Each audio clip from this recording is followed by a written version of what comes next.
When we think of ancient Egypt, most people imagine pharaohs in golden tombs, towering pyramids, and elaborate hieroglyphs. Yet the reality of daily life among the Egyptian populace was far more fascinating and sometimes far stranger, especially when it comes to what they ate, drank, and consumed to alter their minds and perceptions, revealing an unexpected dimension of human behavior that is rarely discussed in mainstream history. Bread, beer, vegetables, and fish were staples of the Egyptian diet, but it was their beer that often held far more significance than just basic sustenance.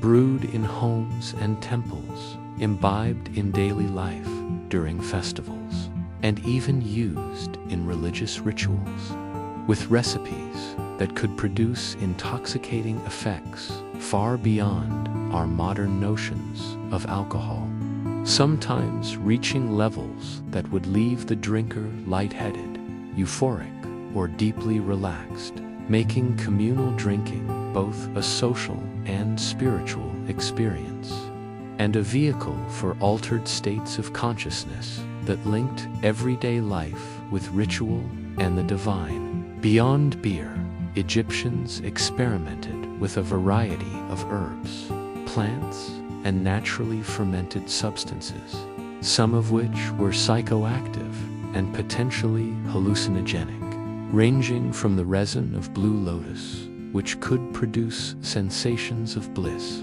mild euphoria, and heightened perception, to other sacred botanicals consumed in ceremonial contexts, revealing a sophisticated understanding of the effects of various plants on the mind and body. Even if the scientific explanation was embedded in religious or symbolic frameworks rather than modern pharmacology, these substances were often integrated into medicine, rituals, or relaxation practices, showing that Egyptians had developed an early form of controlled mind-altering consumption that was socially sanctioned, ritualistically meaningful, and culturally significant, highlighting a side of Egyptian life that is rarely highlighted in textbooks, where the boundaries between recreation, religion, and health were fluid, intertwined, and socially reinforced.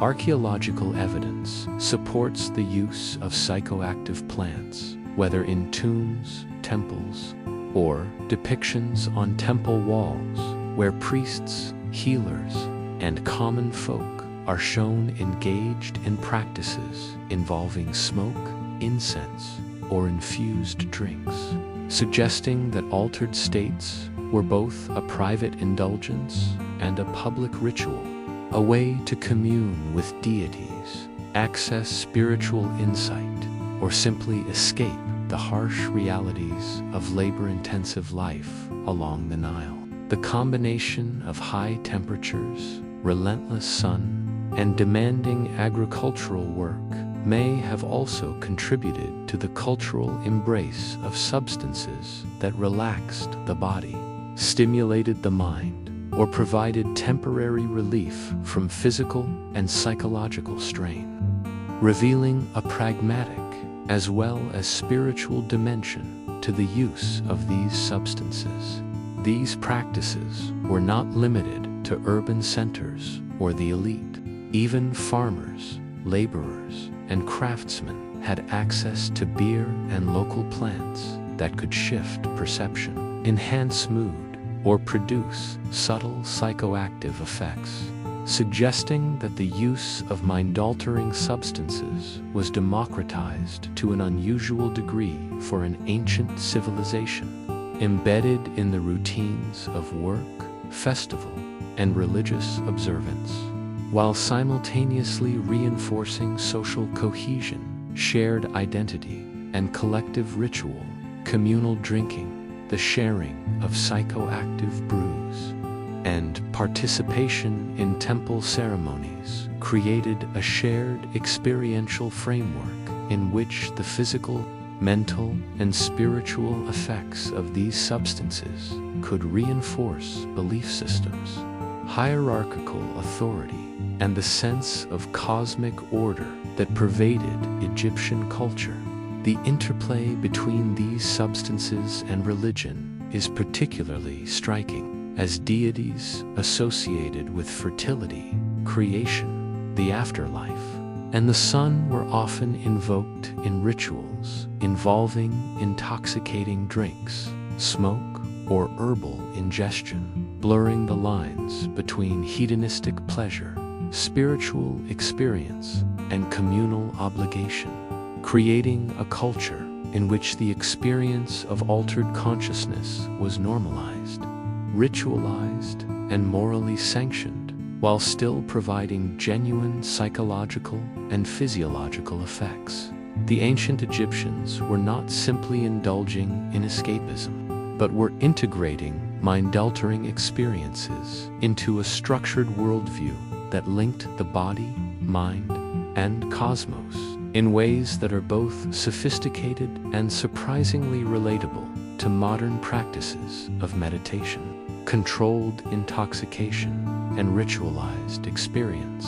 Beyond the spiritual and recreational dimensions, there is evidence that some of these plants and beverages were utilized medicinally to treat pain, inflammation, or psychological distress, highlighting a complex understanding of the human body and mind, even if expressed through symbolic and ritual frameworks rather than empirical science. Healers and priests often acted as intermediaries, preparing and administering psychoactive or medicinal substances, providing guidance on dosage, timing, and context, suggesting that the Egyptians had developed a nuanced, socially codified approach to psychoactive consumption, where intention, setting, and ritual were as important as the substance itself, and where safety, social norms, and spiritual meaning were embedded in practice, creating a sophisticated and holistic approach to substances that affected mood, perception, and consciousness. Archaeological and textual evidence further reveals that some substances were reserved for special occasions or elite consumption, creating subtle hierarchies of access and meaning, while others were more widely available, reflecting both social stratification and cultural democratization in the use of mind-altering substances. The careful documentation of recipes and ritual protocols indicates that the Egyptians approached these experiences with a combination of experimentation, tradition, and reverence, producing effects that ranged from mild relaxation and euphoria to heightened sensory awareness and visionary states, illustrating that the high experienced by ancient Egyptians was a culturally mediated, socially embedded, and spiritually significant phenomenon that permeated daily life in ways that are only now beginning to be fully appreciated. Taken together, the diet, beverages, and psychoactive plants of ancient Egypt reveal a civilization that was far more experimental, socially complex, and psychologically sophisticated than we often assume, where intoxication, altered perception, and ritual experience were integrated into the very fabric of life, reinforcing hierarchy, spirituality, health, and communal identity, while providing a unique lens through which to understand how humans across time have sought to expand consciousness, cope with labor, connect with the divine, and experience pleasure, all within a tightly structured cultural framework that balanced individual experience with societal norms, religious obligations, and practical realities, providing a startlingly vivid, human, and surprisingly relatable perspective on a civilization often remembered only for its monuments, pharaohs, and tombs. While ancient Egypt is often remembered for the grandeur of its pyramids, temples, and pharaohs, the day-to-day life of ordinary Egyptians was a relentless cycle of labor, environmental adaptation, and social negotiation, revealing a human story far more dynamic and grueling than the sanitized depictions in modern textbooks. Farmers, craftsmen, and laborers constituted the backbone of Egyptian society, working tirelessly to cultivate the fertile lands along the Nile, construct monumental buildings, maintain irrigation systems, and produce goods that sustained both the local economy and the opulent lifestyles of the elite, while simultaneously contending with the unpredictable rhythms of the river, seasonal flooding, extreme heat, insects, and the limitations of pre-industrial technology, which made every task physically demanding, strategically complex, and socially regulated. The agricultural calendar dictated life as sowing, tending, and harvesting crops required precise timing, coordination among communities, and a profound understanding of soil, water, and climate, with failure to meet these obligations potentially leading to famine, economic strain, and social tension. Laborers worked long days in the fields, wielding wooden plows, digging canals, and manually transporting water, while exposed to the blazing sun, dust, and heat, and relying on basic protective clothing, shaded areas, and communal coordination to mitigate exhaustion, sunstroke, and disease, illustrating the intimate connection between human effort and environmental conditions in sustaining Egyptian civilization. Beyond agriculture,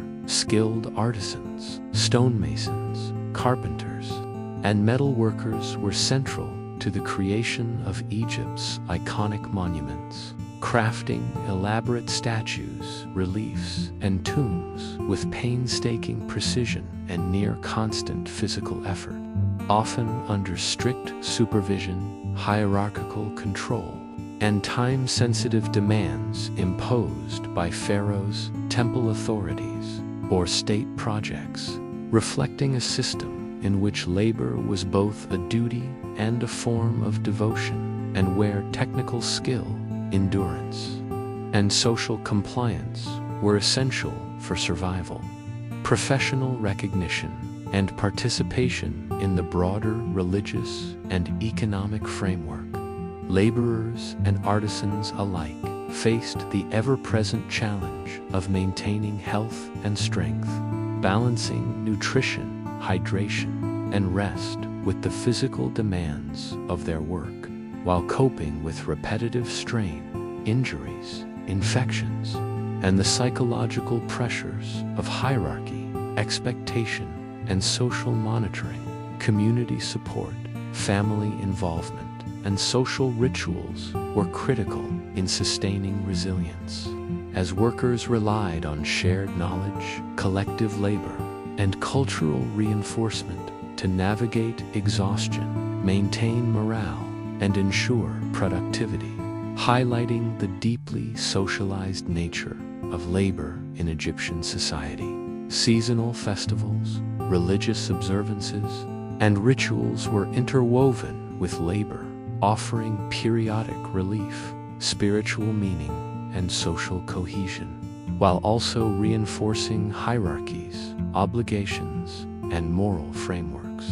Participation in such events allowed workers to experience communal enjoyment, temporary respite, and spiritual fulfillment, even as it underscored the inseparability of work, religion, and social identity, and highlighted the complex interplay between duty, leisure, and collective consciousness in sustaining both productivity and psychological resilience. Environmental and technological constraints, further shaped daily life. As limited tools, reliance on manual labor, and exposure to the elements imposed significant physical strain, while the use of irrigation, levers, sledges, and basic engineering demonstrated ingenuity and adaptation in overcoming natural challenges, revealing a sophisticated understanding of mechanics, materials, and organization, even in the absence of modern machinery, and emphasizing the extraordinary human effort required to construct and sustain the physical and social infrastructure of ancient Egypt. Social dynamics, discipline, and hierarchy were omnipresent in labor, as supervisors, foremen, and officials monitored work, assigned tasks, and mediated disputes, enforcing standards while balancing efficiency with the morale of workers, and ensuring that communal projects proceeded effectively despite environmental, technical, and human challenges. Workers' survival and well-being were directly linked to their ability to navigate these social structures, negotiate obligations, and maintain compliance while preserving personal health and safety, reflecting the intricate integration of labor, social organization, and environmental adaptation that characterized daily Egyptian life. Beyond the physical and social challenges, psychological endurance was critical, as the monotony, intensity, and relentless pace of work required focus, motivation, and emotional regulation, while exposure to failure, injury, or social reprimand imposed additional stress.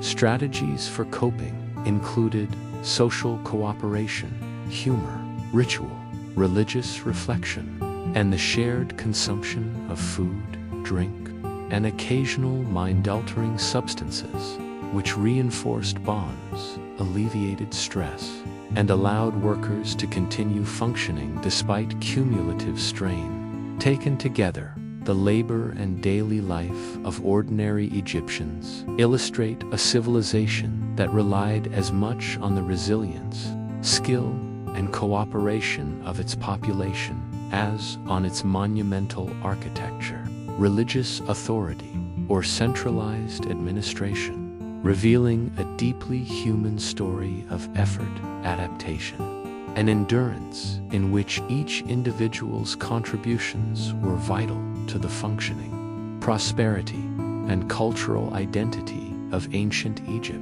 and highlighting a dimension of history that is often overlooked: the extraordinary human capacity to organize, endure, and thrive under demanding, often perilous circumstances. To truly understand why the ancient Egyptians seemed to exist in a perpetual dance between work, worship, and altered consciousness, one must delve into their beliefs about the mind, the soul, and the invisible forces they believed shaped reality. For to them, life was not divided neatly into the physical and spiritual worlds, but rather flowed together in a seamless continuum where dreams, omens, and visions were as real and significant as stone temples or the rising of the Nile. They saw the self as composed of multiple parts: the Ka, life force; Ba, spirit; and Aca, transformed soul, and maintaining balance between them was essential to health, harmony, and cosmic order, which they called Mat, a concept that governed not only personal behavior but also politics, law, and nature itself, shaping every ritual, social expectation, and mental framework within which they lived. In this world, consciousness itself was sacred, a bridge between human life and divine existence, and so, the pursuit of altered mental states through trance, prayer, ritual intoxication, or the rhythmic movements of dance and chant was not an escape from reality but an approach toward truth, a way to align one's inner world with the gods, ancestors, and the cosmic rhythm of the universe. Priests, healers, and dream interpreters were specialists in navigating these inner realms, guiding others through symbolic language, medicinal herbs, or guided rituals designed to open the senses and heighten awareness. And while modern minds may call these experiences mystical or hallucinatory, to the Egyptians they were practical, measurable, and integral to the functioning of society. Dreams in particular were believed to be messages from the gods or the dead, and individuals sought meaning and guidance from them, often visiting dream temples where they would sleep in hopes of receiving divine visions. These sanctuaries were quiet, perfumed with incense, and designed to induce relaxation and receptive states of mind, using aromas, chanting, and even psychoactive substances like blue lotus or frankincense to open the mind to spiritual communication, creating a highly structured and socially accepted form of lucid dreaming that blended psychology, ritual, and belief into a single cohesive system. For the Egyptians, every thought and emotion carried spiritual significance, and the balance of one's mental and emotional states directly influenced health and fortune. Anger, envy, and anxiety were not merely feelings, but signs of imbalance that could invite disease or misfortune, while joy, gratitude, and reverence were protective forces that aligned one with Maat, reflecting a deeply holistic worldview in which the regulation of the mind and emotions was an act of cosmic maintenance as much as personal well-being. Rituals designed to purify or elevate consciousness were ubiquitous, ranging from individual meditation and prayer to large-scale festivals filled with music, dancing, and intoxicating beverages, blurring the lines between solemn devotion and ecstatic celebration. The beating of drums, the scent of burning resins, and the swirling movement of dancers created rhythmic environments that induced trance-like states, allowing participants to transcend ordinary awareness and experience the presence of gods directly, which they described not as illusion but as reality unveiled, an encounter with the true essence of existence beyond the veil of the material world. Even the architecture of temples was designed to shape consciousness. Dark inner chambers leading to bright sanctuaries mirrored the journey from ignorance to enlightenment, while symbolic carvings and sacred geometries guided the mind toward contemplation of eternity, death, and rebirth, reminding each visitor of their place in the divine cycle. Priests, through fasting, incense inhalation, and rhythmic chanting, would enter altered states that allowed them to speak with deities and interpret omens, giving spiritual and practical guidance to the population, thus ensuring that divine communication remained at the heart of governance and daily life. For common people, the boundary between magic, medicine, and psychology was non-existent. Amulets protected the mind, rituals restored harmony, and spoken incantations, considered vibrational medicine, could ward off nightmares, melancholy, or intrusive thoughts, demonstrating a remarkably integrated approach to mental and spiritual health centuries before the concept of psychology was born. This pervasive spirituality did not eliminate fear or suffering, but rather gave them meaning. Illness, loss, and hardship were understood as disruptions in cosmic balance, to be treated through both physical remedies and spiritual realignment, while joy and ecstasy were embraced as glimpses of divine favor, reinforcing the belief that emotional states were not merely internal, but threads woven into the great fabric of creation. Even death was seen not as an end, but as transformation, awakening into higher consciousness, explaining why the Egyptians invested such immense effort into tombs, mummification, and funerary rituals, all designed to preserve the soul's clarity and ensure its successful journey through the underworld. Substances like resins, oils, and aromatic herbs used in these processes were not chosen only for preservation, but for their symbolic and psychoactive properties, believed to awaken memory, fear, and guide awareness through the thresholds of death, proving that the Egyptians' understanding of consciousness extended far beyond life itself.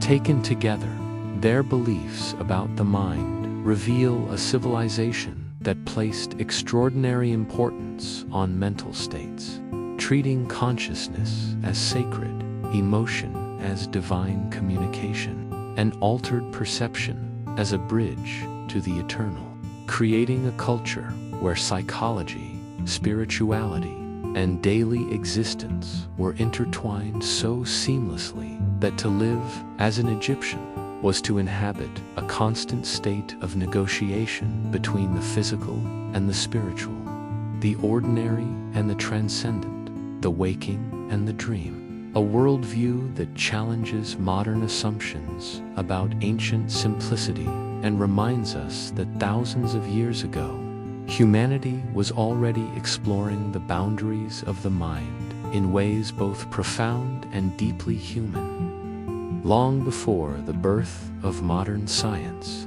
the ancient Egyptians had already developed one of the most intricate and spiritually infused systems of medicine in the ancient world, a practice that blended herbal remedies, magical incantations, and psychological understanding into a unified philosophy of healing that was as much about restoring balance to the soul as it was about mending the body. The Egyptians believed that illness was never random. It was the visible sign of disharmony within the divine order known as Met, the cosmic balance that governed the universe. And thus, every act of healing was both a medical and spiritual event, requiring the cooperation of physicians, priests, and sometimes magicians, all of whom played specific roles in restoring equilibrium to the afflicted. Their knowledge of anatomy came largely from experience with mummification and practical observation, allowing them to identify organs, bones, and blood vessels with remarkable precision for their time. While papyri, such as the Ebers and Edwin Smith texts, reveal a complex understanding of disease, diagnosis, and treatment, documenting hundreds of prescriptions using ingredients like honey, garlic, willow bark, juniper, and poppy, substances that contained real pharmacological properties later confirmed by modern science, showing that the Egyptians were both empirical experimenters and spiritual interpreters, bridging intuition and observation in a manner centuries ahead of their contemporaries. The role of the SMU, or physician, was highly respected, with specialists for the eyes, stomach, teeth, and even the mind. Yet every practitioner operated within a framework that recognized the interdependence of body, emotion, and spirit. For the Egyptians believed that anger, fear, and sorrow could weaken the Katha, life force, and open the body to disease, while joy, gratitude, and devotion strengthened it, reflecting a deep psychosomatic insight that prefigures modern holistic medicine. Healing took place not only in homes, but also in temple complexes dedicated to gods like Thoth, Peta, and especially Sekhmet, the lion-headed goddess of medicine and war, whose dual nature represented both the destructive and curative aspects of life. These temples served as sanctuaries of purification, where patients could undergo cleansing rituals, prayer, and the administration of herbal treatments under priestly supervision, a setting where physical and spiritual restoration merged seamlessly as chanting, incense, and anointing oils surrounded the patient in an atmosphere of divine presence and sensory immersion. Incense smoke was believed to carry prayers upward to the gods, while simultaneously calming the patient's nerves and disinfecting the era. Practical and spiritual function perfectly aligned with Egyptian logic, which saw no contradiction between medicine and magic, only layers of the same truth expressed through different forms.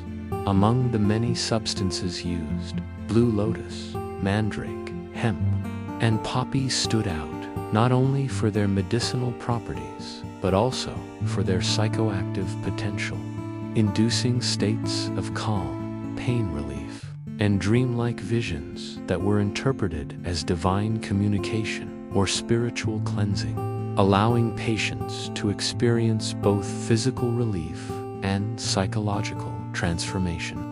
These experiences were carefully guided by priests or healers to ensure that the altered consciousness brought insight rather than confusion, suggesting a proto-therapeutic understanding of how the mind could be healed through controlled visionary states.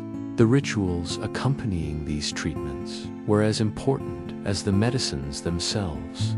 Words of power, or Heka, were spoken to activate the spiritual energy of the remedy, for the Egyptians believed that language itself was a living force capable of shaping reality, and thus every chant, symbol, and gesture was a tool of creation and healing, merging art, sound, and intention into a single therapeutic act. The patient's emotional and social environment was also considered crucial. Isolation, grief, or social conflict could weaken the soul. So priests often recommended rituals of reconciliation, confession, or offerings to ancestors to restore internal harmony and external relationships, showing an understanding that healing required not only medicine, but also emotional and social reintegration. In a society so intertwined with nature, the observation of stars, river cycles, and seasons also played a role in medical timing. Specific herbs were harvested at certain lunar phases, and operations were performed when cosmic alignments were favorable, not merely for superstition, but because these rhythms mirrored the patterns of the human body, reinforcing the Egyptians' belief that health was a microcosm of the universe's harmony. Women played a significant role in healing too, particularly in childbirth, fertility, and household medicine, using herbal poultices, oils, and prayers to ensure safe pregnancies and healthy infants, while also managing contraception and menstruation with mixtures of honey, crocodile dung, and acacia, reflecting both experimentation and symbolic magic, as substances were chosen for their physical texture, natural symbolism, or divine associations. The Egyptians also recognized mental disturbances, describing conditions resembling depression, anxiety, and possession, which they treated with both herbal sedatives and rituals aimed at calming the spirit, reinforcing the view that mental health was an integral part of physical well-being. Even music was used therapeutically, with flutes, harps, and rhythmic chanting designed to soothe agitation or inspire peace, revealing a civilization that treated sound as medicine, emotion as energy, and consciousness as the true battlefield of health. This entire system functioned not in opposition to religion, but as an expression of it, demonstrating that, in the Egyptian worldview, the divine was immanent in every physical process, every heartbeat, and every breath, and to heal the body was to honor the gods, while to restore the mind was to realign with Mat, the eternal order sustaining all life. Their medical practice thus stands as a profound fusion of empirical knowledge, ritual symbolism, and psychological insight, reminding us that thousands of years before modern science, humanity had already begun to explore the deep interconnections between mind, body, and spirit, guided by intuition, reverence, and an enduring quest for balance. In a world where every illness, every herb, and every breath was part of the same sacred rhythm of existence. If you wandered into the deeper chambers of an Egyptian temple during the reign of the pharaohs, you would enter a realm that blurred the line between medicine, mysticism, and what modern people might call hypnosis or trance therapy. The air would be thick with the scent of myrrh, frankincense, and burning herbs. The walls painted with gods who watched silently as priests and healers prepared concoctions of honey, wine, and powdered minerals, reciting invocations to call forth the healing spirits of the divine realm. The Egyptians believed that the spoken word carried vibrational energy, what they called the power of creative utterance, and when a healer whispered an incantation over a potion or ointment, it wasn't superstition to them. It was science in sacred form, the activation of spiritual chemistry, binding the substance with divine energy. In these dimly lit sanctuaries, patients were often guided into a state that today would be recognized as trance or deep meditation. The priest-physician would chant rhythmic phrases, accompanied by the slow beating of a drum or the soft resonance of a sistrum, a sacred rattle associated with Hathor, the goddess of joy and healing. As the sound waves pulsed through the air, the patient's breathing would slow, their consciousness slipping between waking and dreaming. And in this half-lucid state, the healer would implant suggestions, not in the modern psychological sense, but as divine messages whispered to the soul. They believed that disease could be persuaded to leave the body if addressed with authority, that the spirit could be reminded of its original harmony. In the temples dedicated to Imhotep, the great architect and physician who was later deified, patients would come from faraway lands to spend nights within the sanctum, sleeping on mats or stone benches near sacred pools.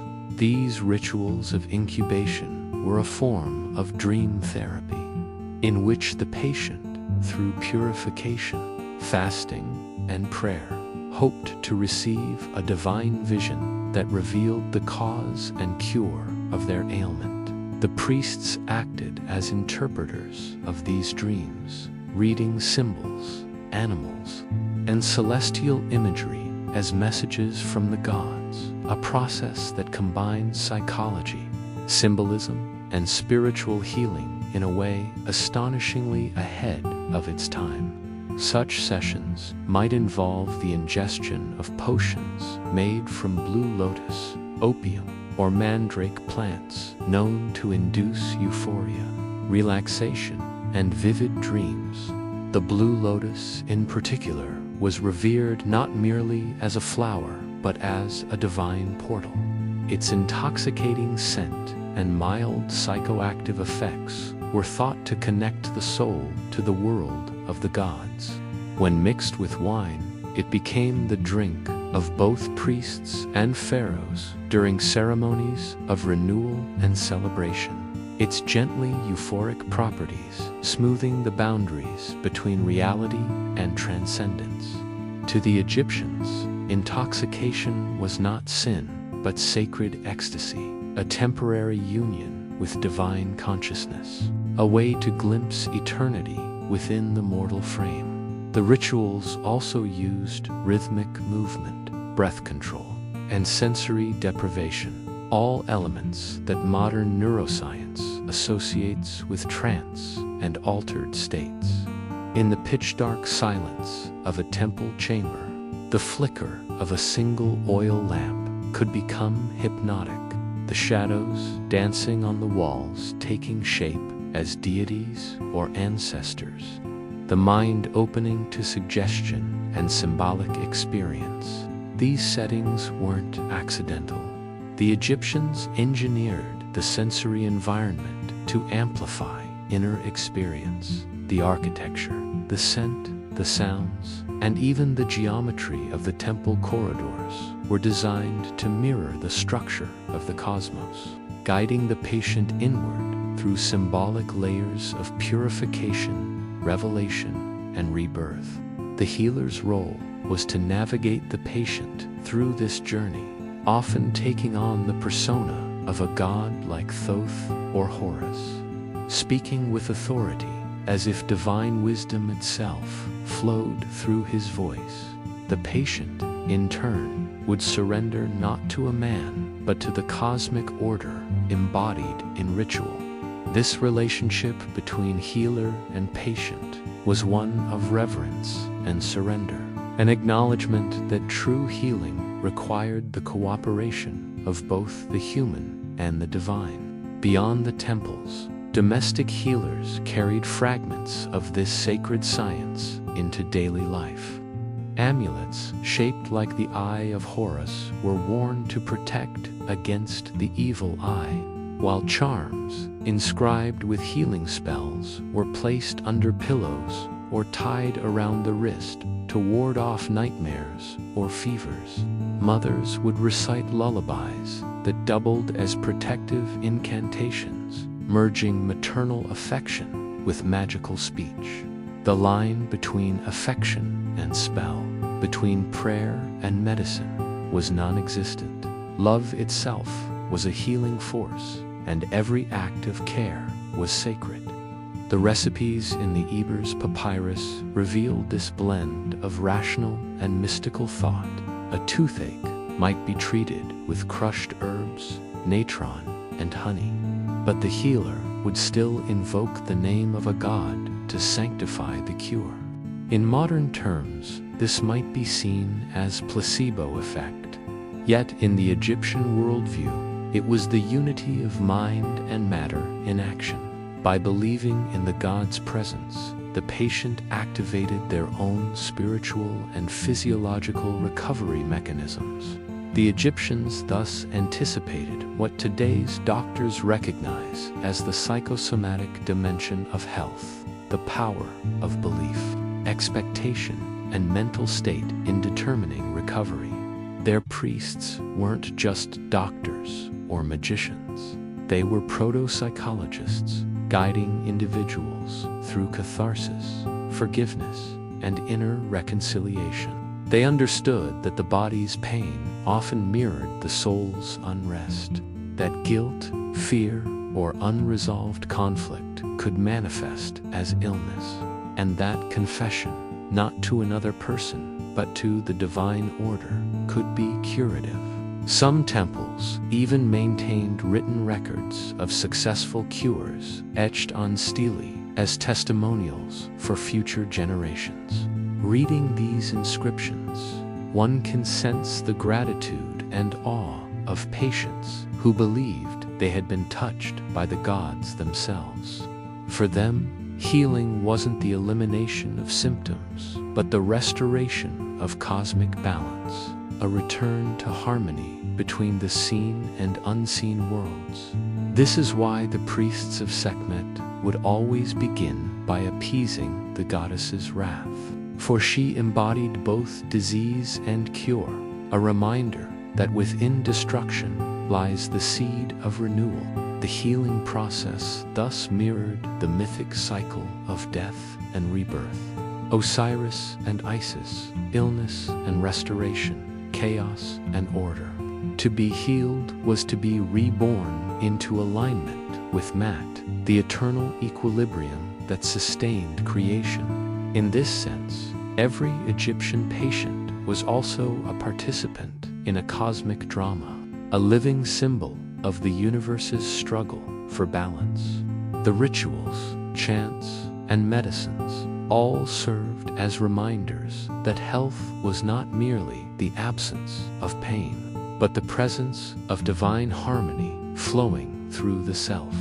And when the priest finally pronounced the cure complete, sprinkling water over the patient and whispering blessings, it was both a medical discharge and a spiritual initiation, the restoration of a soul to its rightful rhythm within the symphony of life. If you could step back through time and drift silently through the night corridors of Thebes or Memphis, you might find yourself witnessing one of the strangest and most profound aspects of ancient Egyptian culture: the deliberate use of altered states of consciousness to contact the divine. The Egyptians were not naive about the effects of intoxicants or ecstatic practices. They were keen observers of how the mind could shift and expand, how dreams and visions could open doors to realities hidden from the waking eye. To them, these states weren't madness or delusion, but sacred channels through which the gods could whisper their truths. The walls of their temples, the paintings on tombs, and even the hymns of their rituals hint at an understanding of the mind that was deeply psychological, even psychedelic in nature. It was believed that within every person existed not one soul, but several: the Ka, the vital force; the Ba, the personality; the Ak, the divine essence; and others that together formed a complex spiritual anatomy. To heal or enlighten a person, all these parts needed to be in harmony. When imbalance occurred, when a person's Ba wandered or their Ka weakened, priests and magicians would use a combination of sound, scent, and sacred drink to summon these lost parts back into unity. Some of these rituals employed substances that modern scientists now recognize as psychoactive: blue lotus to induce relaxation and mild euphoria, opium for pain and visionary dreaming, henbane and mandrake for deeper trance, and fermented honey or wine for ecstatic release. But these were never used recklessly. Each had symbolic meaning and was guided by ritual structure. The blue lotus, for example, represented rebirth and the rising sun. Its petals opening in the morning and closing at night mirrored the soul's journey between light and darkness.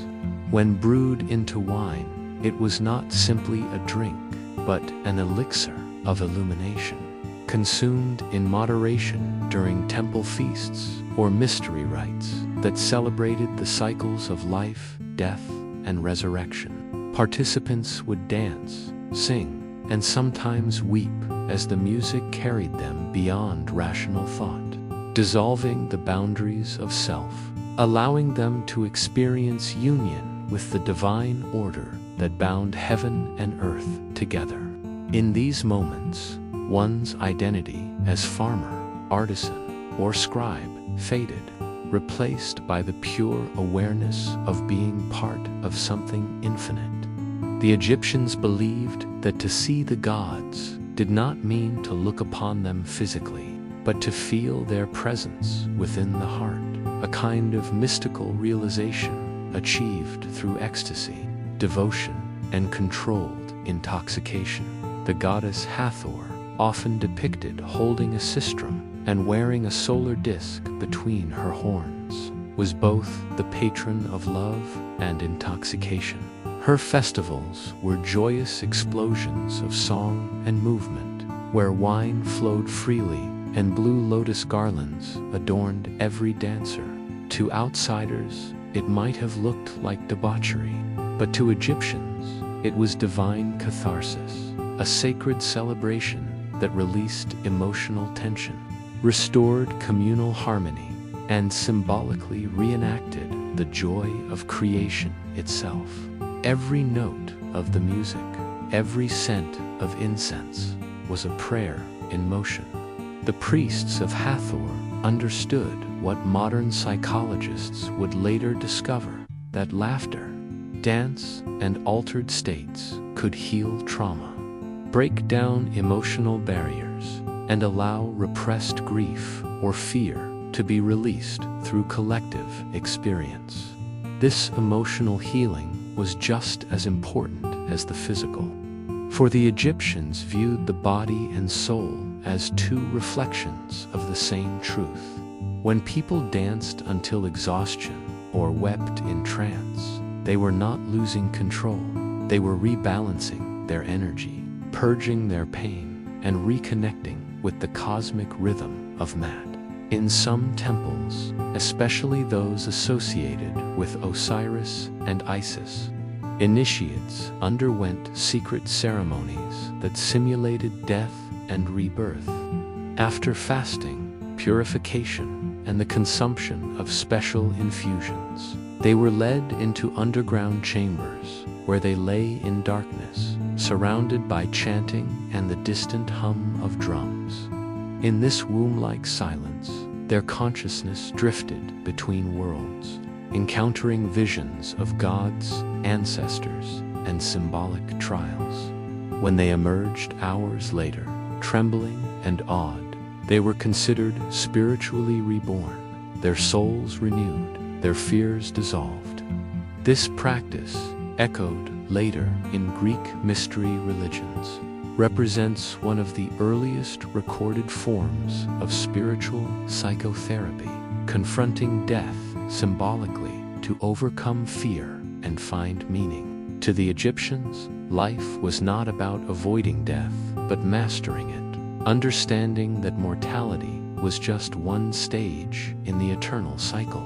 Their fascination with the afterlife wasn't a morbid obsession, but a profound spiritual insight into continuity, transformation, and the immortality of consciousness. Even in daily medicine, the echoes of this philosophy persisted. A healer might instruct a patient not only to drink a herbal concoction, but to meditate on a specific deity or recite a mantra of self-purification. Healing was never passive. It was participatory. The patient became a co-creator in their recovery, aligning thought, word, and action with divine will. In one surviving spell from the Ebers Papyrus, the healer tells the patient, "You are healed when your heart knows it is healed." Such statements reveal a psychological sophistication that would not be rediscovered until millennia later. The Egyptians intuited that belief and imagination had direct influence over bodily processes, that what we now call the placebo effect was actually an integral part of human healing. Their rituals of trance and ecstasy were not escapism but reintegration, designed to restore the lost dialogue between body and soul. Interestingly, even the architecture of their temples seemed engineered for consciousness alteration. The narrow corridors, the echoing chambers, the deliberate contrast between dark sanctuaries and sunlit courtyards. All these sensory manipulations induced awe, humility, and introspection.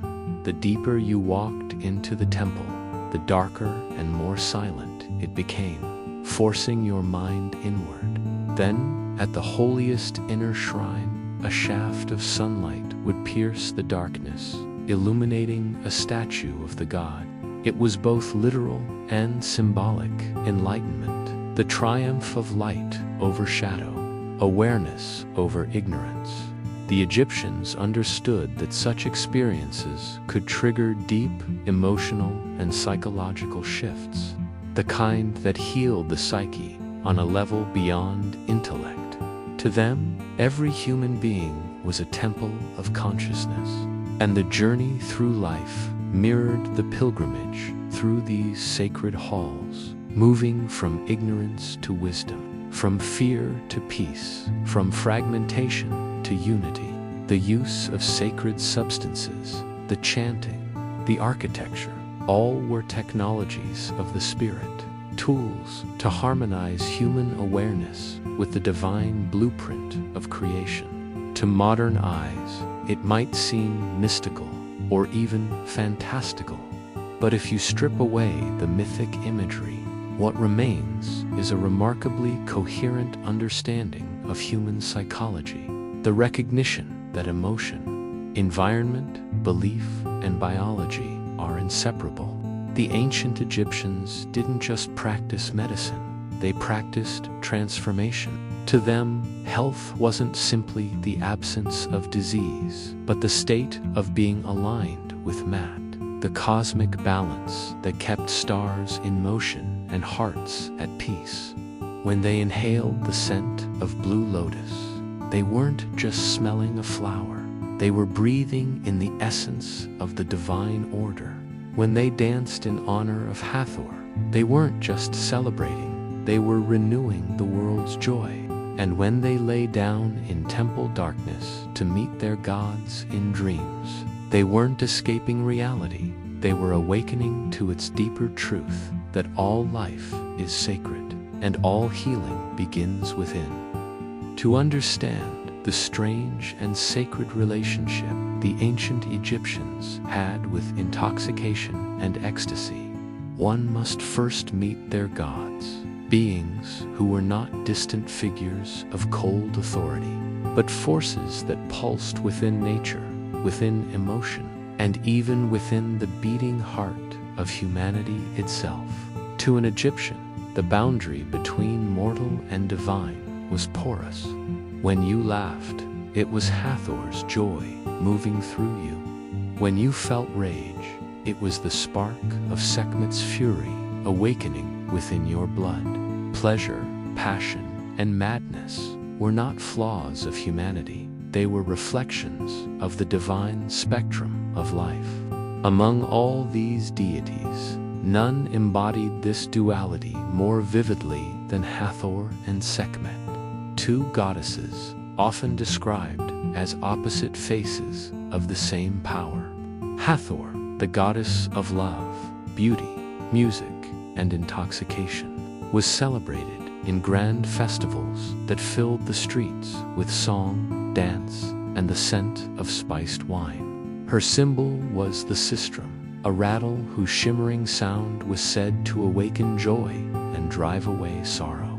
But her counterpart, Sekhmet, the lion-headed goddess of war and healing, represented the destructive power of intoxication, the madness that could overwhelm reason, the fire that could purify or consume. Their myths reveal an astonishingly psychological understanding of human nature, that ecstasy and violence, joy and chaos, were two sides of the same cosmic energy, and only balance, Maat, could prevent one from destroying the other. In one of Egypt's oldest and most profound myths, the destruction of mankind, it is said that the god Ra sent Sekhmet to punish humanity for its rebellion. She descended like a storm, slaughtering people across the land until the Nile ran red. Seeing the devastation, Ra repented, yet Sekhmet's bloodlust could not be stopped. To calm her fury, the gods poured thousands of jars of beer mixed with pomegranate juice upon the fields, staining it the color of blood. When Sekhmet drank it, thinking it was human blood, she became intoxicated, her rage dissolving into laughter, dance, and drowsy delight. and thus transformed back into Hathor, the goddess of pleasure and love. The myth is both terrifying and profoundly insightful. The same divine energy that destroys can also heal. The same fire that burns can bring warmth. The same intoxication that leads to chaos can also lead to joy and creation. This story wasn't mere mythology. It was psychology in symbolic form, an allegory of the human condition. The Egyptians knew that ecstasy and anger came from the same source, that imbalance of emotion could destroy nations or renew the soul. And they ritualized these forces to maintain cosmic harmony. During the great festival of drunkenness held in Hathor's honor, thousands gathered at her temple in Dendera, or Thebes, to reenact this myth. From sunset until dawn, they sang, danced, and drank wine infused with lotus and spices, believing that through this collective joy, they would appease the goddess and cleanse the world of anger and disease. The priests oversaw the ritual carefully, ensuring that the ecstasy never tipped into chaos. Music filled the air, flutes, drums, and sistrums echoing through the night, while women adorned with garlands of lotus flowers moved gracefully through the crowds, their laughter mingling with chants. This was not drunken debauchery, as modern minds might imagine. It was a sacred act of renewal, a festival designed to heal the collective psyche through joy, release, and ritual intoxication. In this controlled ecstasy, participants experienced what might be called transcendence, the dissolving of personal boundaries, the merging of self with the divine. To the Egyptians, such experiences weren't dangerous illusions, but necessary reminders of humanity's connection to the gods. They believed that the divine realm was not separate from human emotion. It was revealed through it. The same festival would end at dawn with purification rites, bathing in sacred water, and prayers of gratitude to Ra for returning balance to the world. What began in chaos ended in harmony, a perfect mirror of their cosmic philosophy. That disorder was always a prelude to renewal. The priests of Hathor, both men and women, were trained in music, dance, and the art of emotional healing. They served as mediators between the worlds of ecstasy and discipline, guiding celebrants through waves of euphoria and catharsis until peace returned. Their instruments weren't just tools of entertainment. The rhythmic shaking of the sistrum was said to dispel demons, while the deep thrum of drums could synchronize heartbeats, uniting the crowd in a single pulse of shared consciousness. Modern researchers might call it collective trance or emotional synchronization, but to the Egyptians, it was communion with the goddess herself. The more one's heart opened, the closer one came to divine truth. Even the architecture of Hathor's temples reflected her dual nature. The columns were carved with the serene faces of the goddess, her wide cow eyes gazing with both maternal tenderness and mysterious depth, while the inner sanctuaries were adorned with scenes of music, birth, and cosmic rebirth, symbols of how joy, fertility, and creation were interwoven. During certain ceremonies, the temple's ceilings would be painted deep blue and studded with golden stars, symbolizing the sky of Nut, the celestial mother, so that worshippers felt as if they danced beneath the heavens themselves. The experience was immersive, sensory, and profoundly emotional. Yet the Egyptians were not blind to the dangers of excess. They knew that unrestrained ecstasy could consume reason, that pleasure without purpose led to madness. Hence, Every celebration was followed by stillness, every intoxication by purification. They sought not constant pleasure, but rhythm, the dance between joy and reflection, release and restraint, ecstasy and peace.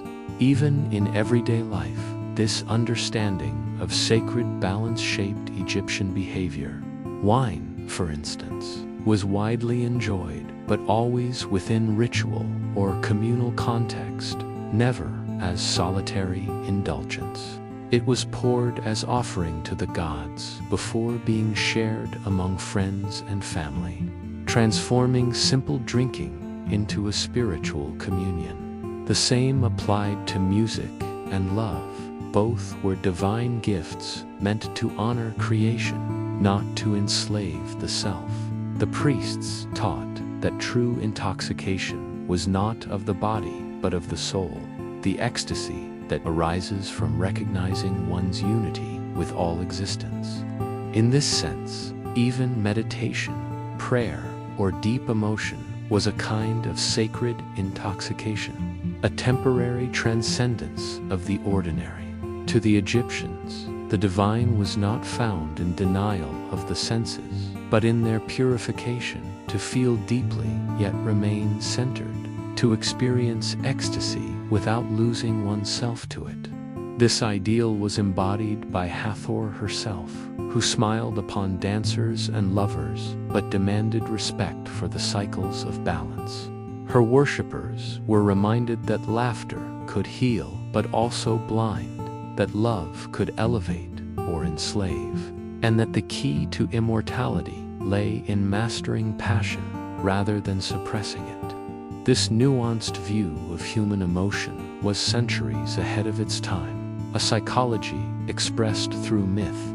The Egyptians understood that every soul carried within it both Hathor and Sekhmet, and that to live wisely was to let neither rule completely.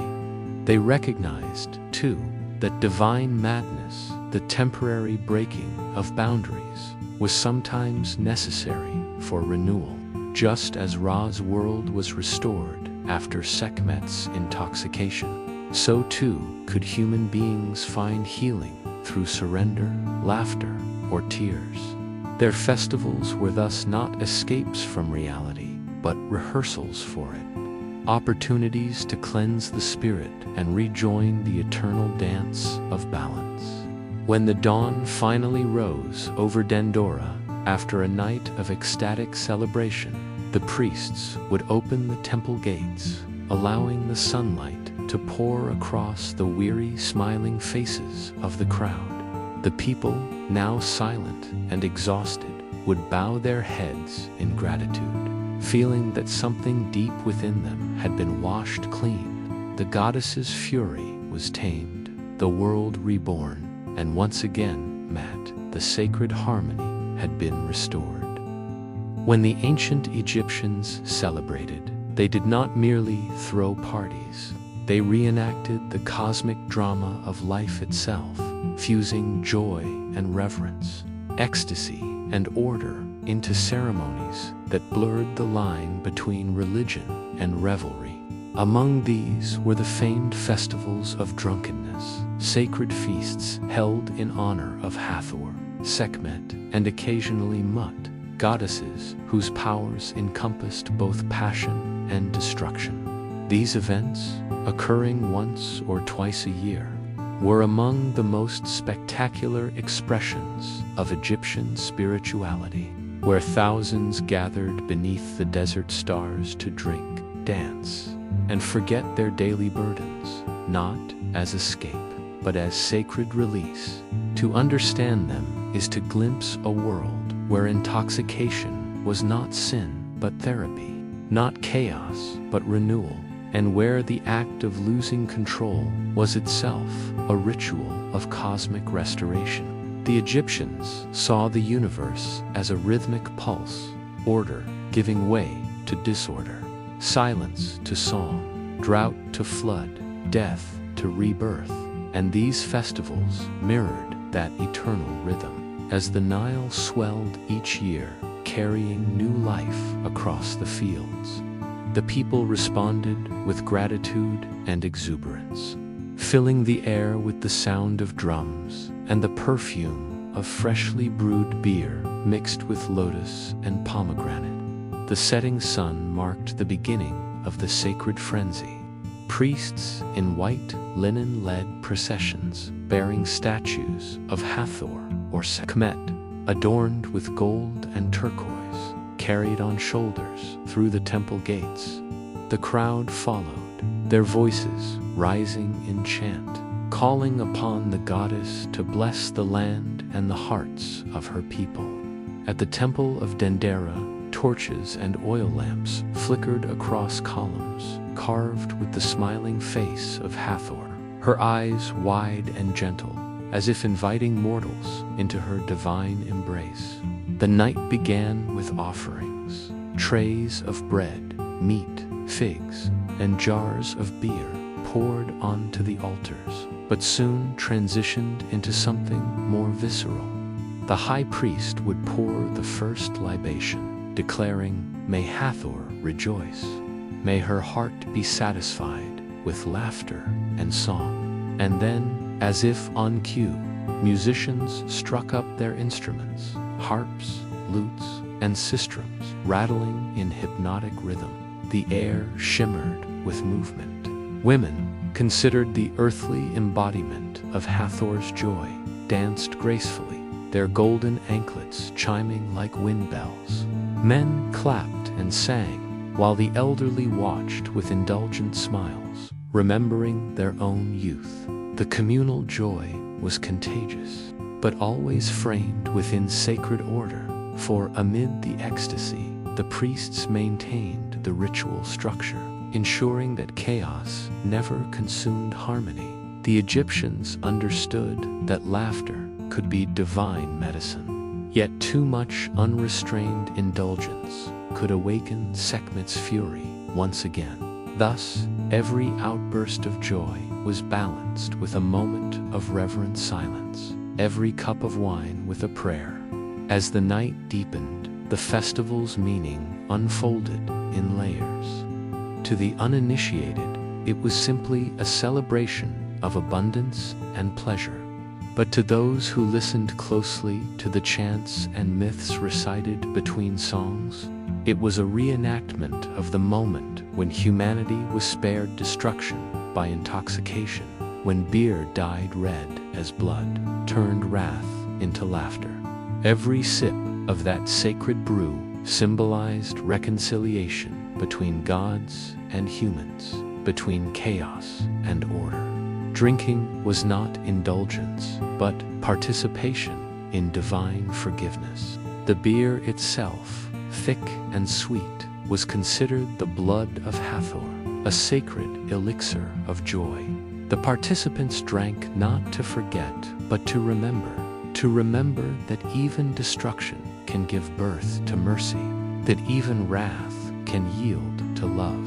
Some accounts suggest that after hours of dancing and singing, many celebrants entered a trance-like state, their minds drifting between exhaustion and elation. The rhythmic drumming, the chanting of hymns, and the flickering torchlight induced a collective hypnosis, dissolving the boundaries between individuals.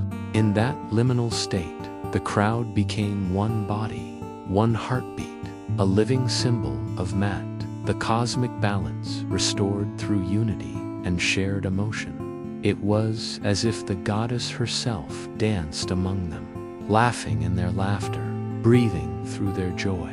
Modern scholars have compared these gatherings to ancient forms of psychotherapy, where suppressed grief, anger, and fear were released through communal ecstasy.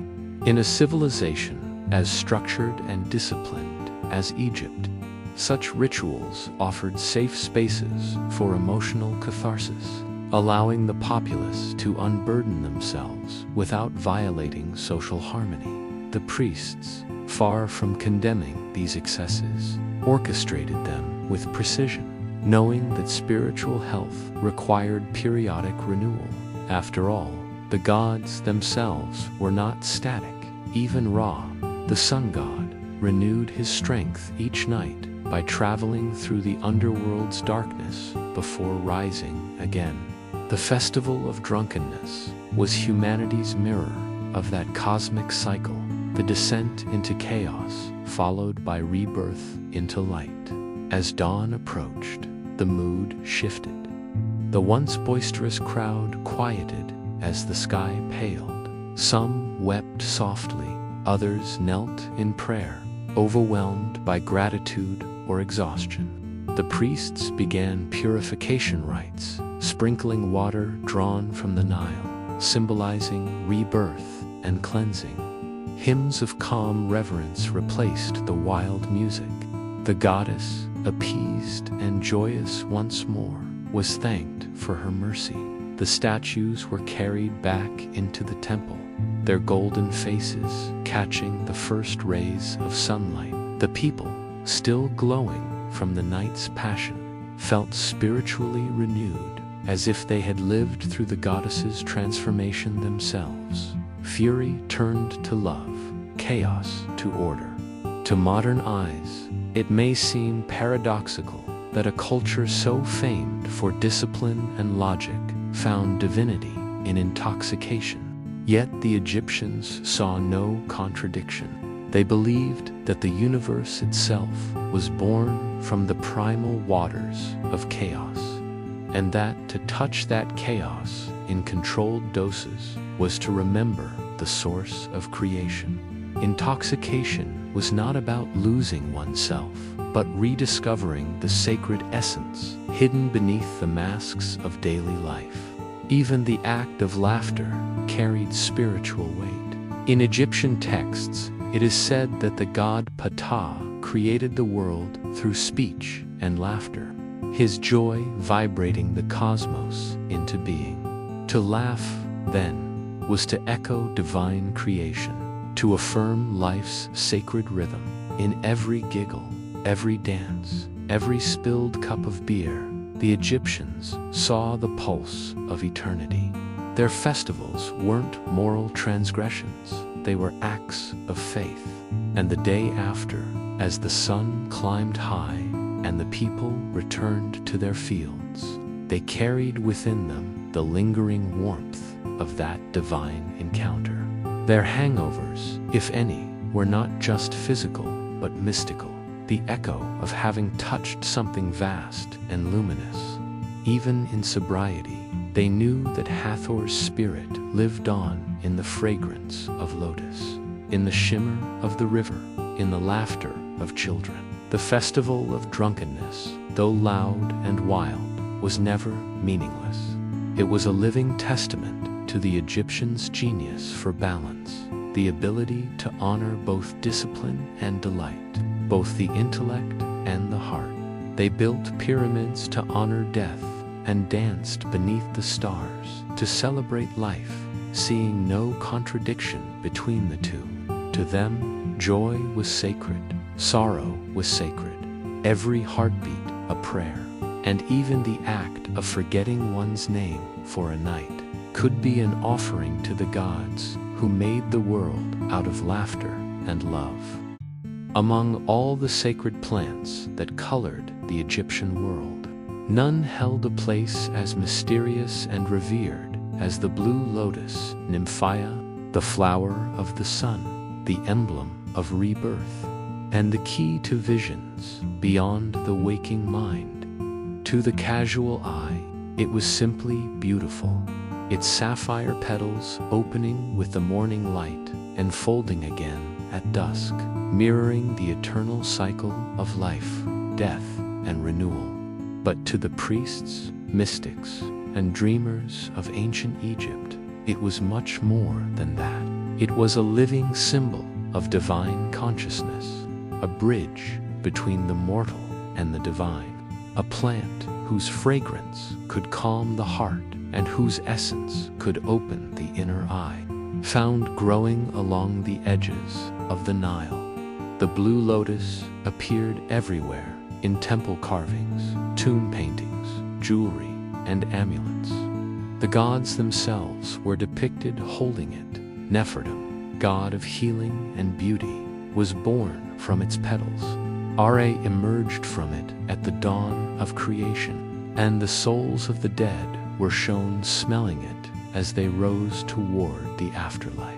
It was, in essence, the flower of awakening, the promise that even in darkness, light would bloom again. But beyond symbolism lay experience. Modern research reveals that the blue lotus contains a porphine, a mild psychoactive compound that induces euphoria, relaxation, and a dreamlike state, effects that ancient Egyptians undoubtedly understood, even if they described them in spiritual terms. When steeped in wine or soaked in oils, the flower released a gentle intoxication that softened the boundaries between waking and dreaming, allowing priests and initiates to enter states of trance or visionary insight. In this condition, they believed they could commune with the gods, receive messages from ancestors, or simply experience the blissful unity of creation. In the quiet chambers of temples like Karnak and Abydos, priests would conduct nocturnal rituals in which the scent of lotus filled the air, mingling with incense and candlelight. They would recline on stone benches, sipping the sacred infusion, their minds gently floating toward the horizon between sleep and awareness. This was not indulgence, but meditation, a journey inward, a voyage through the unseen dimensions of the self.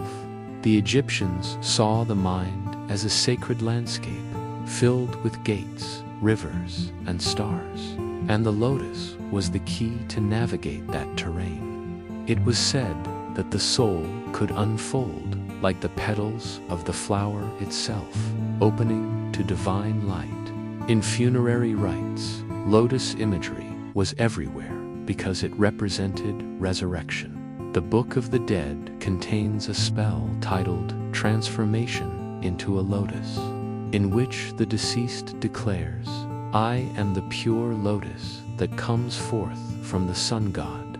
I open, I flourish, I live." These were not mere words of comfort. They reflected a deep conviction that consciousness, like the lotus, could rise again from the waters of sleep and death. It is possible that priests used the lotus during these ceremonies, not only symbolically, but physically, anointing the dead with its oils, surrounding them with its blossoms, and inhaling its fragrance as they recited the sacred texts. The smell itself was a prayer, sweet, narcotic, timeless. Even common people used the lotus in daily life, woven into garlands for banquets, mixed with perfume, or steeped in wine during festivals. For them, it was the scent of happiness and peace, the aroma of the gods brought down to earth. At grand feasts painted on the walls of noble tombs, guests are shown lifting lotus flowers to their noses while servants pour wine. Their smiles are serene, their gestures languid, moments frozen in eternity, where life's fleeting joys were captured in divine stillness. These depictions were not just records of social life, but spiritual statements. To live joyfully was to participate in divine creation. The act of inhaling the lotus symbolized inhaling divinity itself. But the flower's power was not limited to pleasure. It was also used for healing. Physicians prescribe lotus extracts for anxiety, insomnia, and heart ailments, understanding intuitively that its calming nature soothed both body and soul.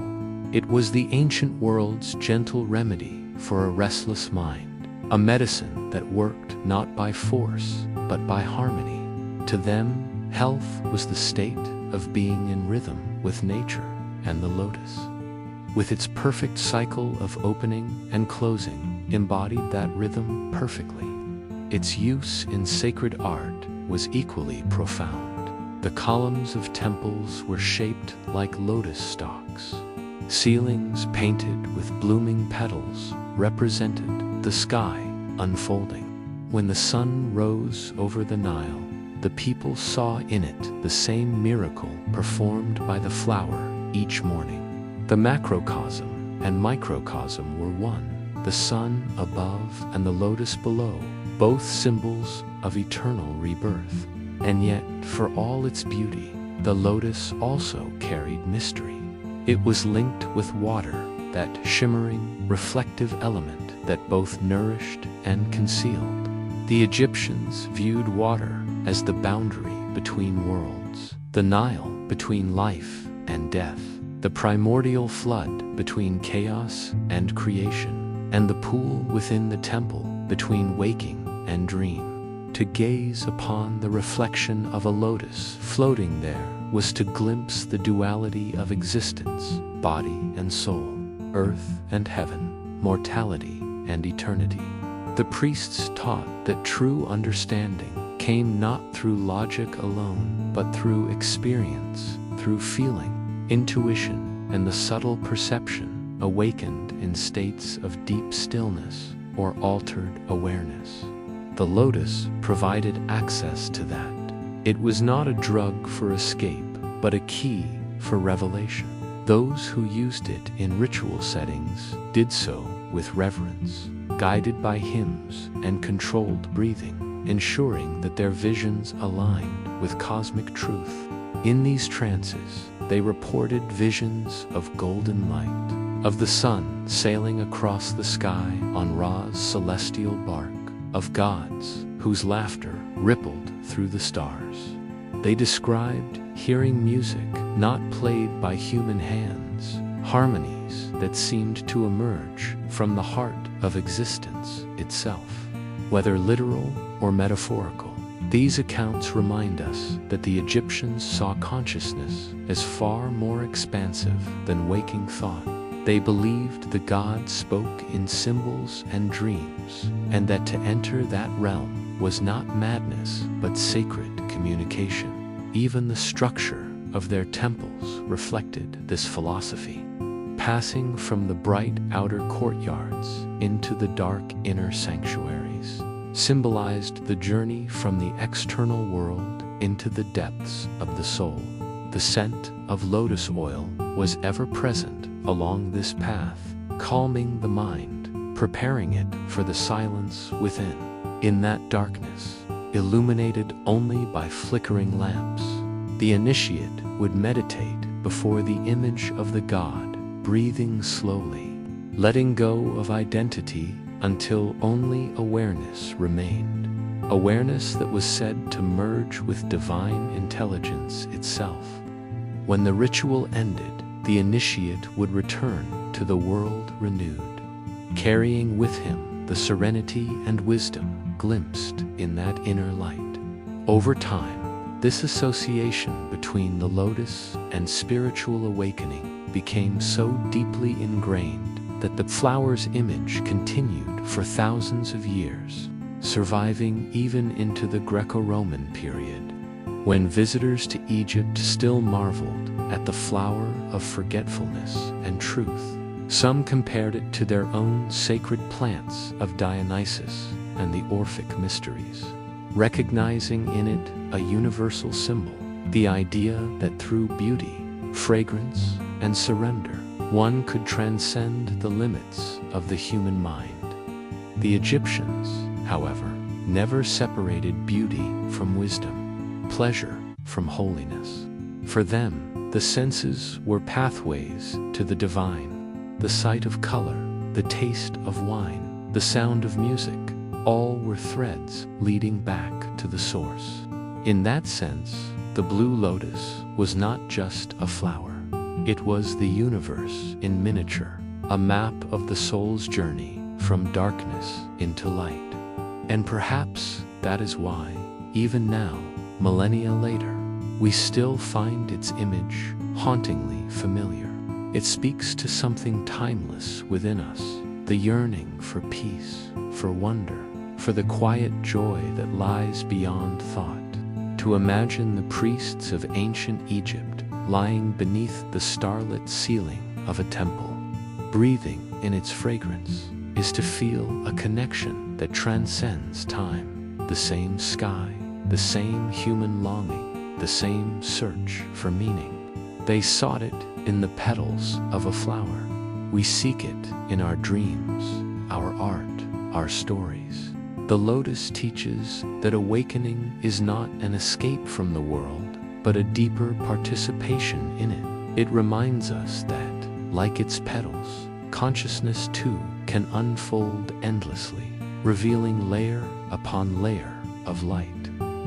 In the vast silence of the Egyptian desert, where the wind carries whispers older than memory, and the horizon glows like molten gold beneath an unending sky, the ancient Egyptians pursued the most audacious dream in human history, the conquest of death itself.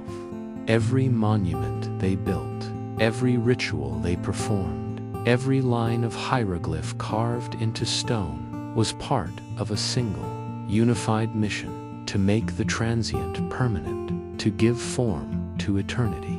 To the modern eye, the pyramids are lifeless relics of stone. To the people who built them, they were living machines, precise instruments of cosmic alignment, designed to ensure the rebirth of the soul and the eternal harmony of the universe. The pharaohs, considered divine intermediaries between gods and men, were not merely rulers, but custodians of this secret science of immortality, guardians of the boundary between life and the afterlife. Their tombs were not graves, but portals, constructed with such precision that their alignment with the stars remains astonishing even today. The Great Pyramid of Khufu, for instance, aligns almost perfectly with the cardinal directions, its shafts pointing toward specific stars associated with resurrection: Orion, home of Osiris, and the circumpolar constellations, symbols of the undying. Such precision was not accidental, but born of an understanding that the heavens were not distant lights, but a mirror of earthly order, the celestial blueprint of Ma'at, the divine harmony that governed both stars and souls. In this worldview, architecture was theology in stone, mathematics was prayer, and labor was devotion.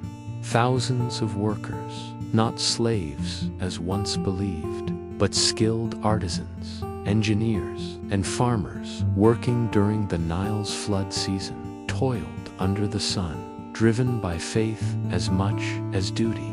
They carved, lifted, and aligned millions of limestone blocks with methods still partly mysterious, guided by an intuitive grasp of geometry and leverage that modern engineers continue to marvel at. Their tools were simple: copper chisels, wooden sleds, ropes, and ramps. Yet their results bordered on the impossible.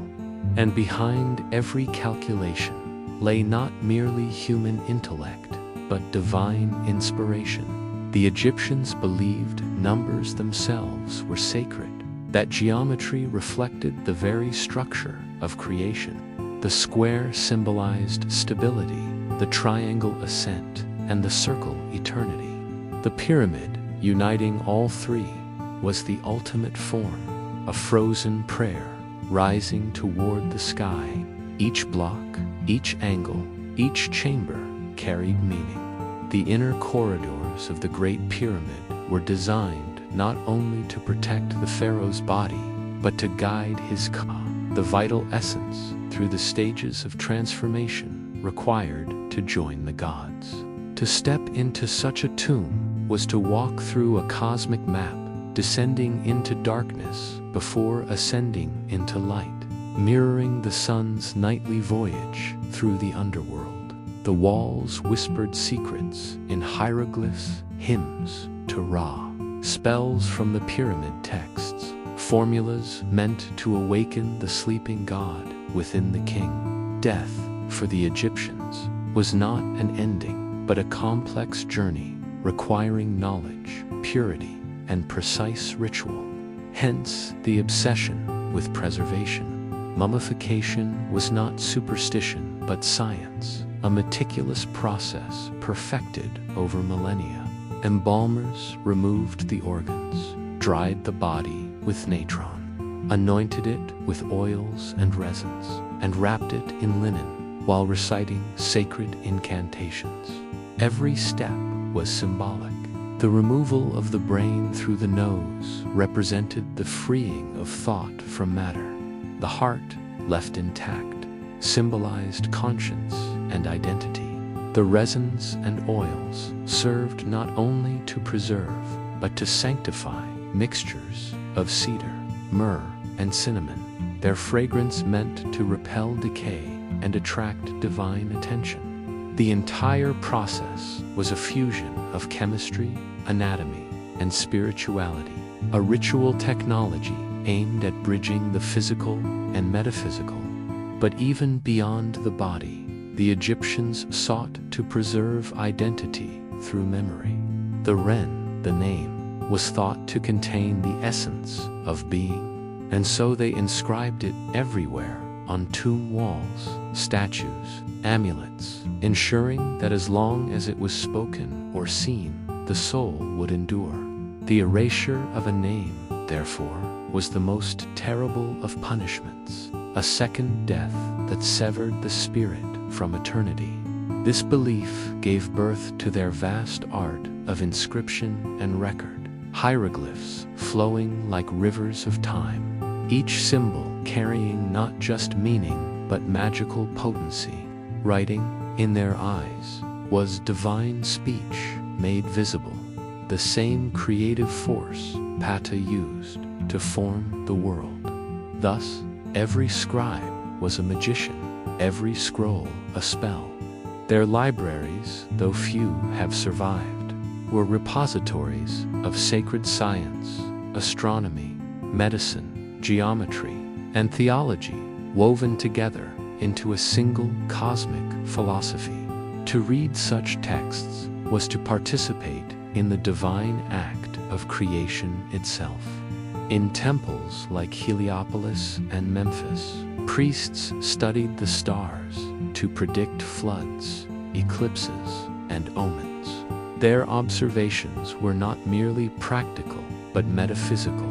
The heavens were the writing of the gods, and to interpret them was to glimpse the mind of creation. They charted the movement of Sirius, the herald of the Nile flood, and divided the year into 365 days, long before the Greeks formalized the calendar.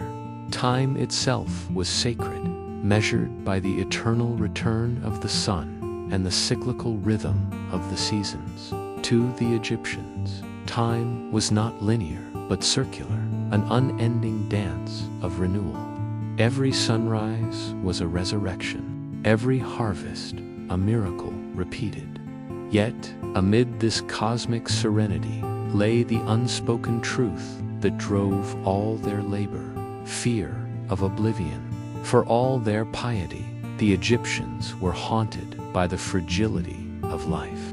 They saw how quickly the desert swallowed cities, how floods erased fields, how even mighty dynasties crumbled into dust. Their monuments were acts of defiance against this impermanence, declarations that order could outlast chaos. The pharaoh, in commanding the construction of his tomb, was not indulging vanity, but fulfilling his duty to ensure the stability of the world itself.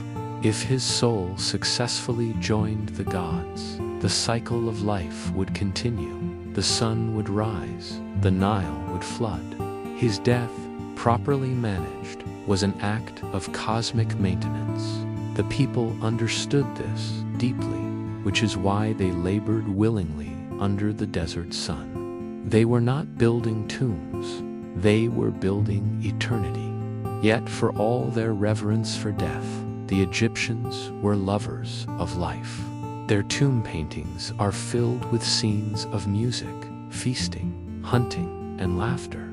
They wished to carry joy into eternity, to continue their passions beyond the grave.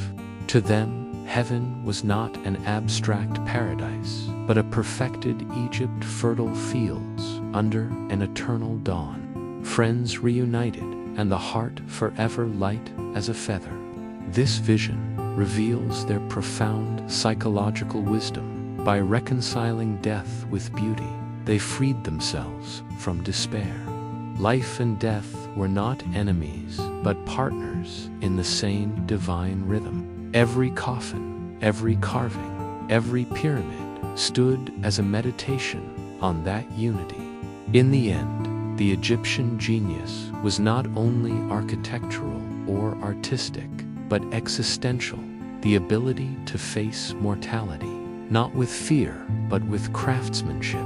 They turned death into design, sorrow into symmetry, and as the centuries passed, their stone prayers outlasted empires, carrying their voices across millennia.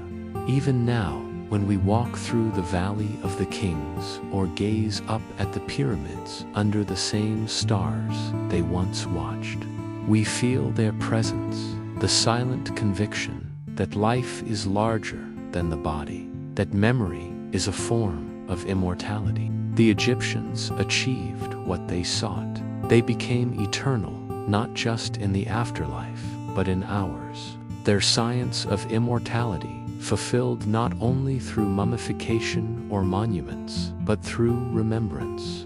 For as long as we speak their names, they live.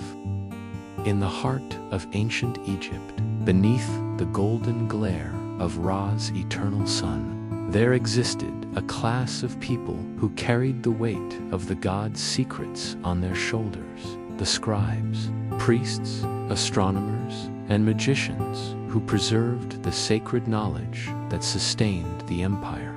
To the outside world, the pharaoh was the divine ruler, the living Horus. But behind his power stood these unseen minds, the intellectual architects of eternity.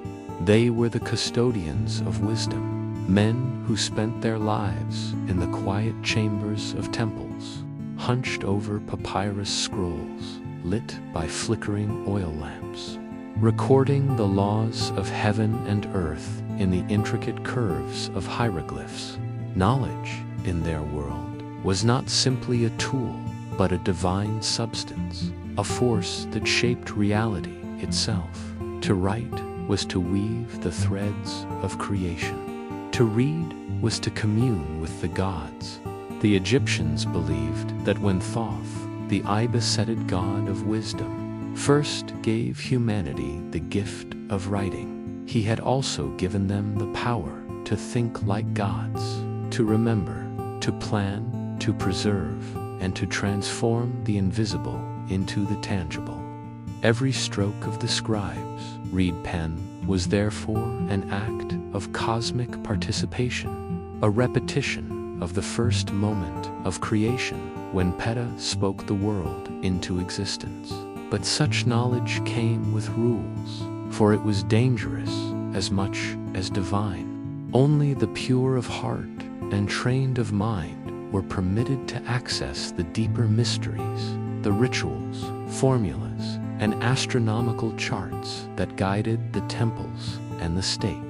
The Egyptians divided knowledge into two kinds: rek, practical learning, and sesheta, the hidden knowledge, the wisdom of the gods themselves. The first was taught openly. The second was guarded by oaths, passed only from master to disciple, sealed by ritual silence. Within temple walls, there were entire schools dedicated to the study of language, medicine, mathematics, and astronomy, where novices learned not only to read and write, but to think in symbols, to see patterns behind appearances, to grasp the unity that bound all things. The more advanced among them became hemnetger, servants of the god, who managed temples as centers of both religion and science. Each temple was more than a place of worship. It was a university, a laboratory, and an observatory combined. The priests of Heliopolis, for example, were among the first astronomers, mapping the movements of stars and planets with astonishing precision. They tracked the rising of Sirius, known as Sopdet, which heralded the annual flooding of the Nile, the heartbeat of Egypt's agriculture and survival. Their calendars were so accurate that they became the model for later Greek and Roman systems. They studied not just the heavens, but the rhythms of the human body, the cycles of disease, the healing properties of herbs and minerals. In the Temple of Thoth at Hermopolis, scribes cataloged plants, animal parts, and minerals, combining empirical observation with magical ritual. To heal the body, they said, one must also heal the spirit, for illness arose when the balance of mat was disturbed. Thus, every medical procedure was accompanied by prayers and incantations, not out of superstition, but because the spoken word was thought to carry creative energy. Their understanding of anatomy and pharmacology was remarkable. Papyri, like the Ebers and Edwin Smith documents, list hundreds of remedies, some of which, like honey for infection or willow bark for pain, are still valid today. But the priests' curiosity extended far beyond the material world. They sought to understand the invisible laws that governed fate, consciousness, and the soul's journey after death. The Book of the Dead, contrary to its grim modern title, was not about death at all, but about transformation, a manual for navigating the afterlife, filled with passwords, codes, and spells to overcome the trials of the underworld and achieve union with the divine. Its verses were studied and memorized by initiates who wished to transcend mortality while still alive.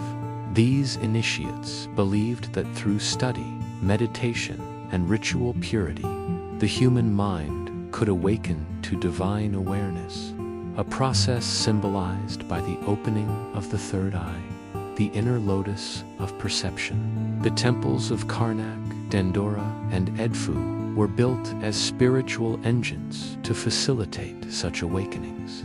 Their walls, covered in scenes of gods bestowing light upon kings and priests, were not merely decoration, but coded diagrams of the universe, architectural books written in stone. Every column, ceiling, and corridor represented a stage of cosmic creation, from chaos to order, from darkness to dawn. Walking through a temple was thus a physical journey through the process of enlightenment. The priests who served within these sacred spaces saw themselves as maintainers of the cosmic balance, their daily rituals ensuring that the sun would rise and the Nile would flood. They recited hymns at precise moments of the day, lit incense at specific star alignments, and offered food and drink to the gods as if feeding the engines of creation. Behind the pageantry lay a profound scientific logic. They understood that ritual synchronized human activity with natural cycles, aligning the community with the rhythm of the cosmos. The priests were, in a sense, early physicists, mapping patterns, measuring time, calculating angles, and encoding all of it in mythic language. Their gods were not merely deities of emotion, but personifications of natural principles. Thoth embodied calculation and order. Ra symbolized radiant energy, and Osiris represented regeneration and the biological cycle of decay and renewal. By serving these gods, the priests were serving the laws of nature itself. and yet they guarded their secrets jealously. Outsiders, including most common Egyptians, were allowed only glimpses of their ceremonies. The inner sanctuaries were hidden behind stone walls and veils of incense. It was whispered that within them lay scrolls containing the formulas for controlling the elements, where communicating with the dead, even for transforming matter. Whether myth or truth, such legends speak to the aura of mystery surrounding the priesthood. Even the Greeks, who later studied in Egyptian temples, were astonished by their depth of learning. Pythagoras, Plato, and Solon all journeyed to Egypt seeking wisdom, and many of their philosophical ideas, the harmony of the spheres, the immortality of the soul, the principle of geometric proportion, trace their roots to Egyptian thought. The priests taught that the universe was a living mind, that everything existed through vibration and resonance. To understand a thing was to know its frequency, its name. This belief gave rise to the idea of magical speech, that by uttering the true name of a god or object, one could influence its essence. In this way, magic and science were one, differing only in degree. The word Heka, meaning both magic and creative power, described the divine energy that flowed through all existence, the power the gods used to shape the world and humans could access through ritual and knowledge. This understanding formed the foundation of Egyptian civilization, a harmony between intellect and faith, observation and reverence. Knowledge was never divorced from morality. It served the maintenance of the balance of truth and justice. To misuse it was to invite chaos, the force personified by the serpent Apophis, who eternally threatened to swallow the sun. Hence, the priests lived under strict ethical codes, practicing humility and restraint. They fasted, bathed in cold water, and abstained from indulgence to keep their bodies pure conduits of divine wisdom. Theirs was not an easy life of luxury, but of discipline, their reward being not wealth, but illumination. Through them, Egypt sustained its identity for 3,000 years, a civilization built not only on stone, but on ideas, guarded by those who understood that knowledge was the true monument of eternity. And though their temples now lie in ruin, the wisdom they preserved has never entirely vanished. It whispers through the corridors of time, influencing Greek philosophy, Hermetic mysticism, alchemy, and even modern sciences hunger to decode the universe. In their quest to understand the stars, to heal the body, and to transcend death, the Egyptian priests were humanity's first explorers of the invisible pioneers of consciousness itself. They believed that to know the cosmos was to know oneself, for the same laws that governed the stars governed the heart. And perhaps, in the quiet solitude of their sanctuaries, as they watched the constellations drift over the black river of the night sky, they felt what every seeker since has felt, that knowledge is not merely power, but remembrance, a faint echo of the divine mind dreaming through human form. In the final depths of the Egyptian mind, knowledge was not just about recording facts or building monuments. It was about transformation. The ancient priests and philosophers of the Nile believed that every human being carried within them the seed of divinity, a spark from the eternal flame that burned in the heavens, and that the true purpose of wisdom was to awaken that spark and refine it until it shone like the sun itself. They called this sacred process the alchemy of the soul, a spiritual science that combined philosophy, ritual, medicine, and mysticism into one seamless art. The popular image of alchemy as a medieval European pursuit men in smoky laboratories turning lead into gold was but a distant echo of something far older, born along the banks of the Nile where the idea first took form. The Egyptians knew that physical transformation was symbolic of inner change. The purification of metals mirrored the purification of the spirit. The quest for gold represented the quest for enlightenment. To them, gold was not valued for wealth, but for what it represented: perfection, immortality, and incorruptibility. It was the flesh of the gods, untainted by decay, immune to time. The pyramids and tombs gleamed with it not for vanity, but for resonance. They believed that surrounding the dead with gold aligned their souls with divine frequencies, ensuring their rebirth in the afterlife. The priests who served in the House of Lifa secret temple. Libraries recorded rituals of spiritual refinement in texts now lost or fragmented, their meanings half buried under millennia of dust. What little survives speaks of a process of death and rebirth enacted within the living. Fasting, meditation, the chanting of secret names, the inhalation of sacred resins, and the drinking of potions prepared under precise astrological conditions. These were not crude attempts at magic, but psychospiritual technologies for altering consciousness, purging the ego, and awakening the inner eye. It was said that those who completed the initiation would see themselves in two forms: the mortal body, bound by time, and the radiant Ka, the life force that never dies. When the two were reconciled, the initiate became a living god, capable of perceiving the world beyond illusion. To reach that state, the Egyptians believed one had to journey through darkness, both literal and symbolic. The ritual chambers of the great temples were designed to simulate death. Windowless corridors, subterranean crypts, and sarcophagi used not for burial, but for meditation. The initiate would lie in silence, surrounded by hieroglyphs depicting the voyage of the sun through the underworld, hearing only the slow drip of water and the distant hum of sacred chants.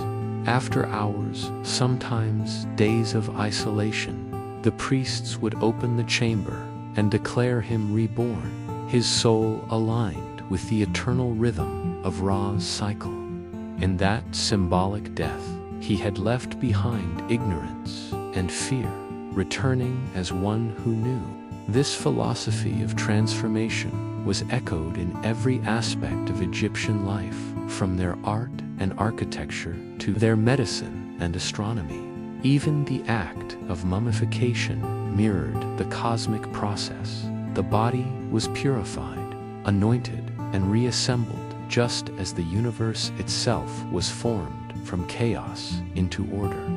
The alchemists of Egypt understood that decay and rebirth were two halves of the same eternal process, and that immortality was not achieved by defying death, but by transcending it. Their texts describe the human being as composed of multiple parts: the physical body, Kat, the vital force, Ka, the personality, Ba, the shadow, Shut, the name, Ren, and the divine spark, Ak.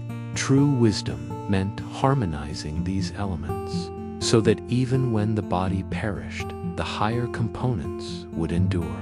This concept would later inspire Greek Hermeticism, the Gnostic mysteries, and the medieval alchemists of Europe, who took Egypt's symbolic language and turned it into chemistry's earliest metaphors. The Egyptians had already seen what those later thinkers could only dream: that the real philosopher's stone was the human soul perfected through knowledge and virtue. But this pursuit was not open to all. The priests guarded it as the highest of mysteries, fearing that if the unprepared accessed it, chaos would follow. For them, wisdom was sacred, fire meant to illuminate, but also capable of destruction. Thus, only after years of discipline, moral purification, and intellectual mastery could an initiate approach the inner teachings. Many of those teachings were expressed in myth rather than theory, for myth was the safest vessel for divine truth. The story of Osiris, torn apart and resurrected by Isis, was not only a tale of gods, but a map of the human journey, the soul's fragmentation through ignorance, and its restoration through love and wisdom. The death of Osiris was the death of ego. His rebirth was enlightenment. Similarly, the myth of Ra's nightly battle against Apophis represented the inner struggle between light and darkness, consciousness and chaos. Every morning when the sun rose, it was both the world and the initiate that had triumphed anew.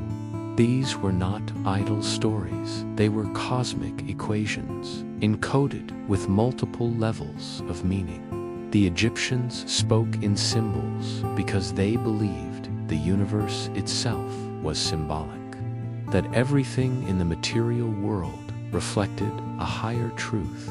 To read those symbols was to read the mind of the gods. This symbolic language pervaded their art, where every color, gesture, and proportion carried metaphysical weight. Blue skin symbolized divinity and eternity. The lotus flower meant rebirth.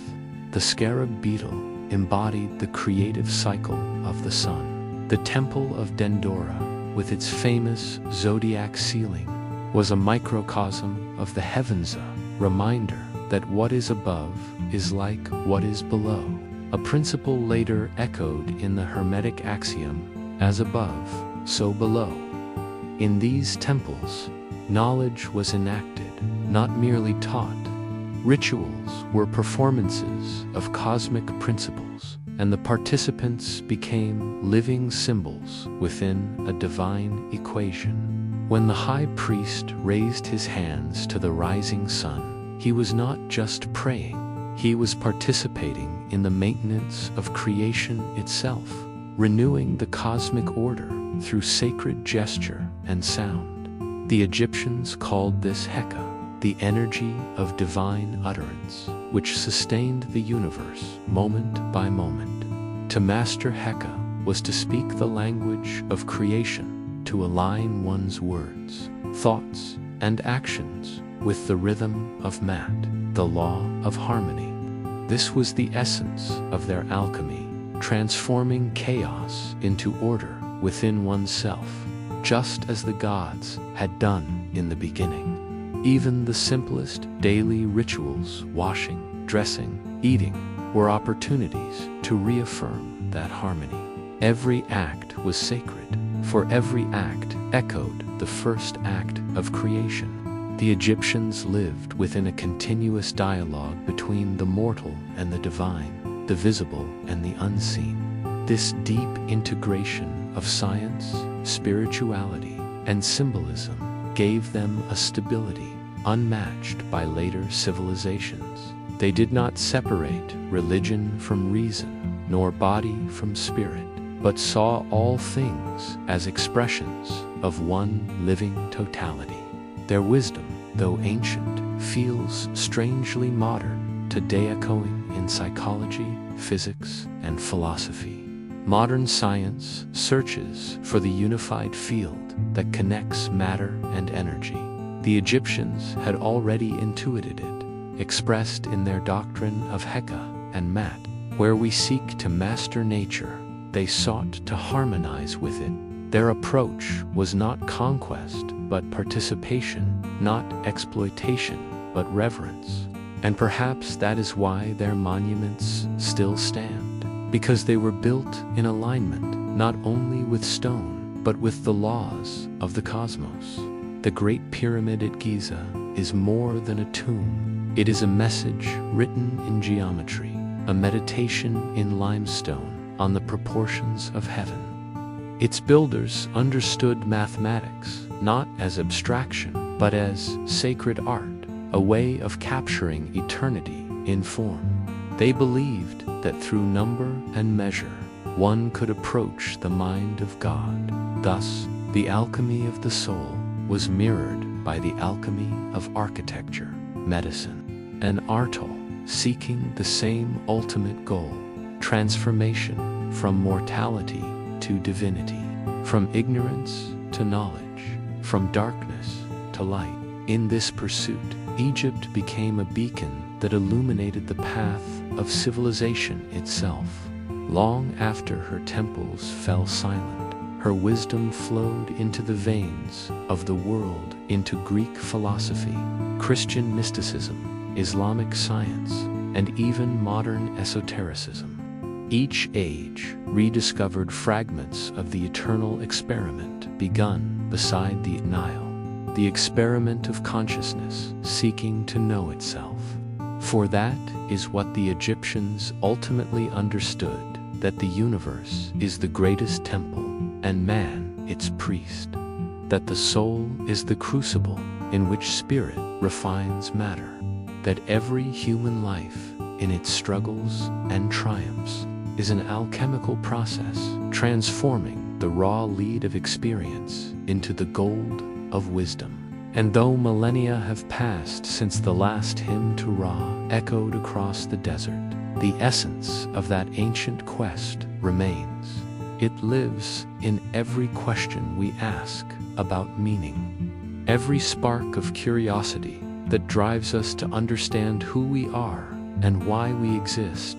To study the Egyptians, then, is not to gaze backward into history, but inward into the timeless process of awakening that defines what it means to be human. For more than 3,000 years, the people of the Nile believed that the rhythm of their lives was the rhythm of the universe itself, that as long as the sun rose over the desert and the river rose from the south, Egypt would endure forever. Yet nothing lasts forever, not even the kingdoms that seem blessed by the gods.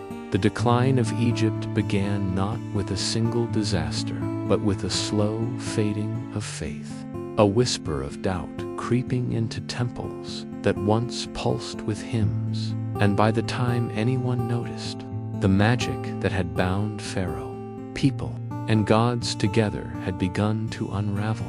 In the Old Kingdom, the Pharaoh had been the Son incarnate, the mediator between heaven and earth. But as centuries passed, dynasties multiplied and power fragmented. Provincial governors grew stronger than kings, taxes grew heavier than harvests, and the people who had once built pyramids now struggled merely to survive. The Nile, once their greatest ally, betrayed them with erratic floods, too high one year, drowning the fields, too low the next, starving them, and hunger turned belief into bitterness.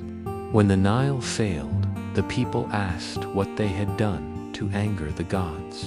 And when priests offered only ceremonies instead of bread, faith cracked like drying mud. In the midst of this despair, a revolutionary king named Akhenaten arose and declared that the old gods were false, that only one god, Aten, the radiant sun disk, was worthy of worship. He closed temples, seized their wealth, and built a new city for his new faith. But what he called enlightenment, the people saw as heresy, and when he died, they destroyed his monuments, erased his name, and returned to the old pantheon, but the damage had been done. For once, belief is broken. It cannot easily be restored. The priests regained control, yet never again commanded the same reverence. And pharaohs who followed ruled more by bureaucracy than by divinity, their coronations heavy with ritual, but light with conviction. Egypt remained outwardly magnificent. Temples expanded, statues multiplied, but the inner fire dimmed. The kingdom became a theater, repeating old prayers by rote actors, performing the memory of miracles. And beyond its borders, new powers, Rosetites, Assyrians, Persians, siege, hungrier and more ruthless than the last. Egypt, once the teacher of nations, became the prize of conquerors. Its armies, once invincible, were now composed of mercenaries who fought for coin rather than country. Its nobles, once guardians of Mat, fought each other for control. And civil war devoured the land like locusts devour crops. Even the priests, those keepers of cosmic balance, fell into rivalry and corruption, hoarding offerings meant for the gods and selling blessings to the highest bidder. And so the chain between heaven and earth snapped link by link until only ritual remained, hollow and echoing beneath the vast stone ceilings. Foreign rulers came and went, the Libyans, the Nubians, the Persians, but none could restore the spirit of the two lands. Alexander the Great marched in and was hailed as a liberator, yet even he could not resist reshaping Egypt in his own image. Under the Ptolemies, Greek and Egyptian cultures interwove like two threads of different colors, creating brilliance for a time, but each blending diluted the ancient essence a little more. And by the reign of Cleopatra, Egypt was both the most dazzling and the most dependent nation on earth. She understood the old magic, spoke the sacred tongue, performed the rites. Yet even her charm could not awaken the sleeping gods. When she died by her own hand, it was not only a queen who perished, but an entire civilization's belief in its eternity.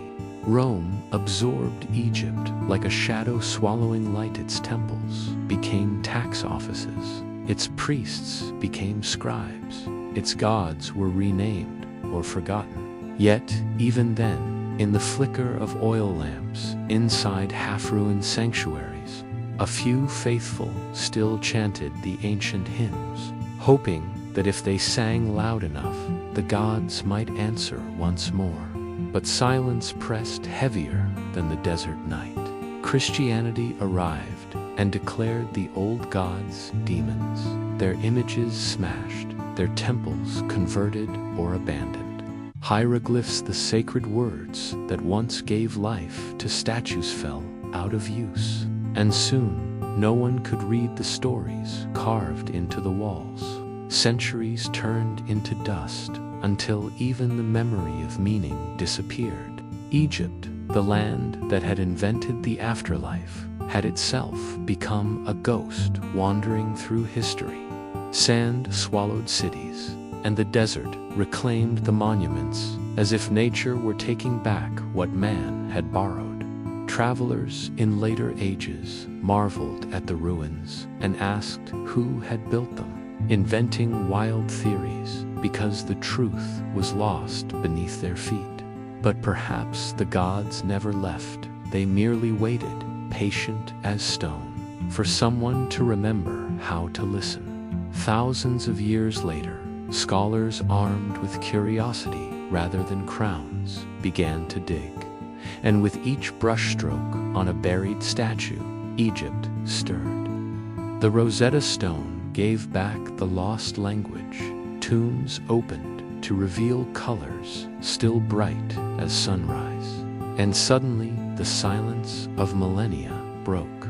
The world rediscovered not only a civilization, but a mirror reflecting its own fragility. For Egypt's fall was not caused by enemies alone, but by forgetting the harmony that had sustained it, by placing pride above purpose, by turning sacred knowledge into decoration. And that is the quiet warning whispered by every cracked statue and weathered glyph, that no power, however divine it seems, can survive if it forgets the balance between order and chaos, between human and divine. The gods, it seems, did not stop listening. Humans stopped speaking in a language they could understand. And yet, in the hush of the desert, when wind moves through broken columns like breath through an ancient flute, you can almost hear it, the echo of prayers drifting across time, faint but unbroken, reminding us that while kingdoms fall, the longing for eternity never dies. As the centuries turned and the empire of the pharaohs faded into memory, the sands that had once been tamed by human ambition began to creep forward again, reclaiming inch by inch the valleys that men had believed they could control forever. And with each grain that settled over a crumbling wall or a buried statue, Egypt's past sank deeper into silence. The Nile still flowed, eternal as breath, but its banks no longer echoed with the chants of laborers building monuments to immortality. Now there was only the wind, whispering through broken stone. Once, this river had been the spine of a world that seemed unbreakable, feeding both the bodies and souls of its people. Yet now it carried nothing but reflections of ghosts. After the death of Cleopatra and the absorption of Egypt into Rome's vast dominion, the land that had once called itself the heart of the cosmos became a province, taxed, managed, exploited. Its temples turned into administrative offices where bureaucrats tallied grain instead of priests weighing hearts against feathers. Still, life went on, because life always does, but it was smaller now, humbler, stripped of that divine arrogance that had once built mountains of stone for the afterlife. And as the desert advanced, swallowing farms, villages, and roads, even memory itself began to erode. For when a people lose their stories, they lose themselves. Centuries passed like mirages. Rome became Byzantium. Byzantium became dust, and yet Egypt remained, neither alive nor dead, merely dreaming beneath layers of time. The priests of old would have said that the sacred balance, had been broken, and the world was now drifting without the order that kept chaos at bay. Invasions came and went. The Persians, the Arabs, the Turksand, each left their mark upon the bones of the land, carving new languages into its skin. Yet none truly conquered Egypt, for the desert itself was the final ruler, impartial and eternal. It buried all intruders in the same quiet grave of gold dust and sunlight. The pyramids, once symbols of divine might, became hills of mystery, their purpose forgotten by those who passed them, their chambers looted and resealed by centuries of shifting sand. Travelers who glimpsed them from afar spoke of them as relics of giants, the work of gods or demons. For surely no mortal hand could have raised such wonders in a time so distant. And so, as belief turned to legend, Egypt transformed from a living civilization into a myth, a story half remembered in the dreams of poets and the chronicles of foreign kings. Even the Nile's rhythm changed, its floods less predictable, as if the river too had grown weary of carrying the weight of eternity. The people who lived along its banks adapted, worshiping new gods, speaking new tongues, yet still something ancient lingered in their eyes, a memory of greatness too old to name. And beneath their feet, under dunes that glittered in the burning sun, the old world slept, temples perfectly preserved in darkness, scrolls sealed in jars, painted coffins resting in eternal quiet. When the first explorers of later centuries stumbled upon these forgotten places, they did not understand what they had found. They stole gold and idols, mistaking sacred offerings for treasure. But the true wealth of Egypt was never in its jewels, it was in its memory. And memory, once disturbed, does not easily forgive. The desert seemed to curse those who desecrated the tombs, and stories spread of strange deaths, of men who fell ill after opening ancient coffins, of storms that rose from nowhere to swallow caravans whole. Perhaps these were coincidences, or perhaps the gods, long silent, still guarded their secrets. But even as superstition shrouded the sands, curiosity grew stronger, and the world began to look back toward the Nile, not as conqueror, but as pilgrim, seeking the wisdom buried beneath centuries of dust. When Napoleon's scholars arrived, mapping, measuring, recording every statue and scroll, they awakened something far older than they imagined, a voice of stone, speaking again after 2,000 years of sleep.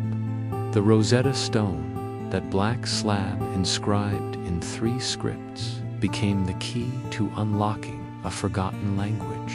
And once the code was broken, the dead began to speak. The tombs of kings, when opened, revealed colors unfaded by time, faces that looked back from eternity with serene defiance, as if to say, "We told you we would live forever."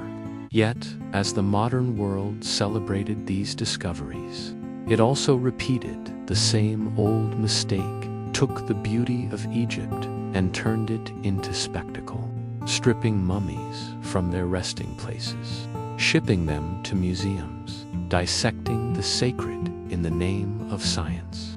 The sands, patient as ever, looked on, knowing they would one day take everything back. Because that is the way of all things built by human hands, to rise, to flourish, and to fall, until only dust remains. Still, the lesson of Egypt is not despair, but rhythm, the endless cycle of decay and rebirth, loss and rediscovery. Each century that buries also preserves. Each silence that follows collapse becomes the soil from which memory grows again. And so, when the wind moves across the desert at dusk, carrying whispers of ancient prayers, it is as if the land itself is breathing, reminding the world that it has seen empires come and go like waves upon its shores. Egypt may have forgotten its magic, but the magic never forgot Egypt. It lingers in the symmetry of its ruins, in the alignment of stars above its temples, in the unbroken gaze of statues that have watched the ages unfold without blinking. The sands have taken back their throne, yet they sit not as tyrants, but as keepers, guarding the remains of what was once divine. And somewhere, deep beneath the dunes, in chambers untouched by light, the old gods wait, their names still carved in stone, their stories intact, waiting for someone, someday, to remember that eternity is not measured in years, but in silence. There is a silence that lives between the dunes of Egypt, a silence so complete that it seems to hum, as if the sand itself remembers the hymns of the ancients and whispers them in frequencies too low for the modern ear. If you were to stand at the edge of the Sahara on a night when the moon turns the desert to silver, you might feel it, that pulse beneath your feet, faint but steady, the heartbeat of a civilization that refuses to die. For though the people who built the pyramids are gone, though their language once vanished from memory and their gods were cast down, Egypt has a way of dreaming itself back into existence. After the empires fell, after the tombs were sealed, and forgotten. The land became a canvas of illusions, gold buried beneath dust, voices buried beneath time. For the desert, indifferent and eternal, both hides and preserves, and what it conceals, it also protects. In this way, Egypt survived its own death, embalmed not only in stone, but in the imagination of those who came after. The Greeks saw in its temples the wisdom of gods older than their own. The Romans treated it as a land of sorcery. The Arabs called it Misr, the mother of the world. And the Europeans, centuries later, dreamed of it as the key to immortality itself. Yet none of them truly understood Egypt. They saw its relics, but not its rhythm, its grandeur, but not its grief. The desert had taken everything and given nothing back, and yet within that emptiness there was beauty. For the sands do not destroy, they cleanse. They erase the noise of empire and leave behind the essence of eternity. When 19th century explorers stumbled upon tombs whose colors glowed as if painted yesterday, they realized that time had done Egypt a strange kindness. Even death had been generous to this land. The murals inside the Valley of the Kings told stories not of despair, but of passage, the soul crossing the stars, guided by light, weighed by justice, welcomed into fields of endless harvest. It was as if the Egyptians had prepared not for the end, but for an unbroken continuation of being. Perhaps that is why their civilization lasted so long. It was never built upon conquest alone, but upon the belief that every moment was connected to eternity. When archaeologists brushed the dust from the faces of mummies, they did not just uncover human remains, they revealed the stubborn defiance of a people who refused to surrender to time. And yet, in the same breath, they disturbed the dreams of the desert. Gold that had slept for millennia glittered under artificial light. Treasures meant for gods became exhibits for tourists, and the line between reverence and curiosity blurred. Still, even as humanity dissected the remains of the pharaohs, Egypt's mystery deepened. Each discovery led not to answers, but to questions. How did they move stones that modern cranes struggle with? How did they align monuments with the stars so precisely that even satellites marvel? Who taught them to write in symbols that fused art and mathematics, language and music? The more the world learned, the less it understood, and in that paradox lay Egypt's enduring spell. Perhaps the true magic was never in the relics themselves, but in the way they make us feel small, awed, connected to something vast and ancient today. The tourists who stand before the Great Pyramid see a monument, but the desert sees a tomb still dreaming, its corridors still echoing with prayers that have not yet finished traveling through eternity. If you could listen long enough, if you could silence the noise of the modern world, you might still hear them, the invocations to Ara at dawn, the lamentations to Osiris at dusk, the soft beating of drums carried on desert wind. The gods may no longer be worshipped, but their presence remains, woven into the geometry of every stone, the symmetry of every shadow. When the wind sweeps across the plateau at Giza, it carves new patterns, but never erases the old. And so the desert itself becomes a palimpsest of history, layer upon layer of existence, written, erased, rewritten. Again, Egypt's tragedy is that it forgot how to speak its own sacred tongue. But its triumph is that the world never forgot how to listen. Poets still dream of it, filmmakers still romanticize it, historians still argue over it, And even scientists, with all their data, cannot explain why standing before those ancient stones feels like standing in the presence of something alive. Maybe because Egypt never truly died, it only changed its form. It lives now in imagination, in art, in the deep subconscious yearning for meaning that all humans share. The desert, once feared as the devourer of worlds, has become the keeper of their memory.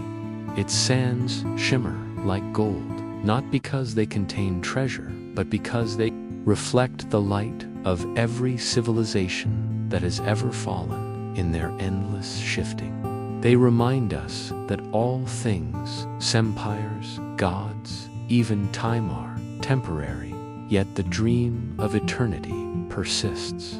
The Egyptians understood this better than anyone, which is why they built as if they were already dead, why they wrote prayers not to gods of the present, but to the stars themselves. And in that understanding lies their immortality. So when the wind moves across the dunes, lifting tiny storms that glint like dusted fire, it is easy to imagine that the desert is dreaming again.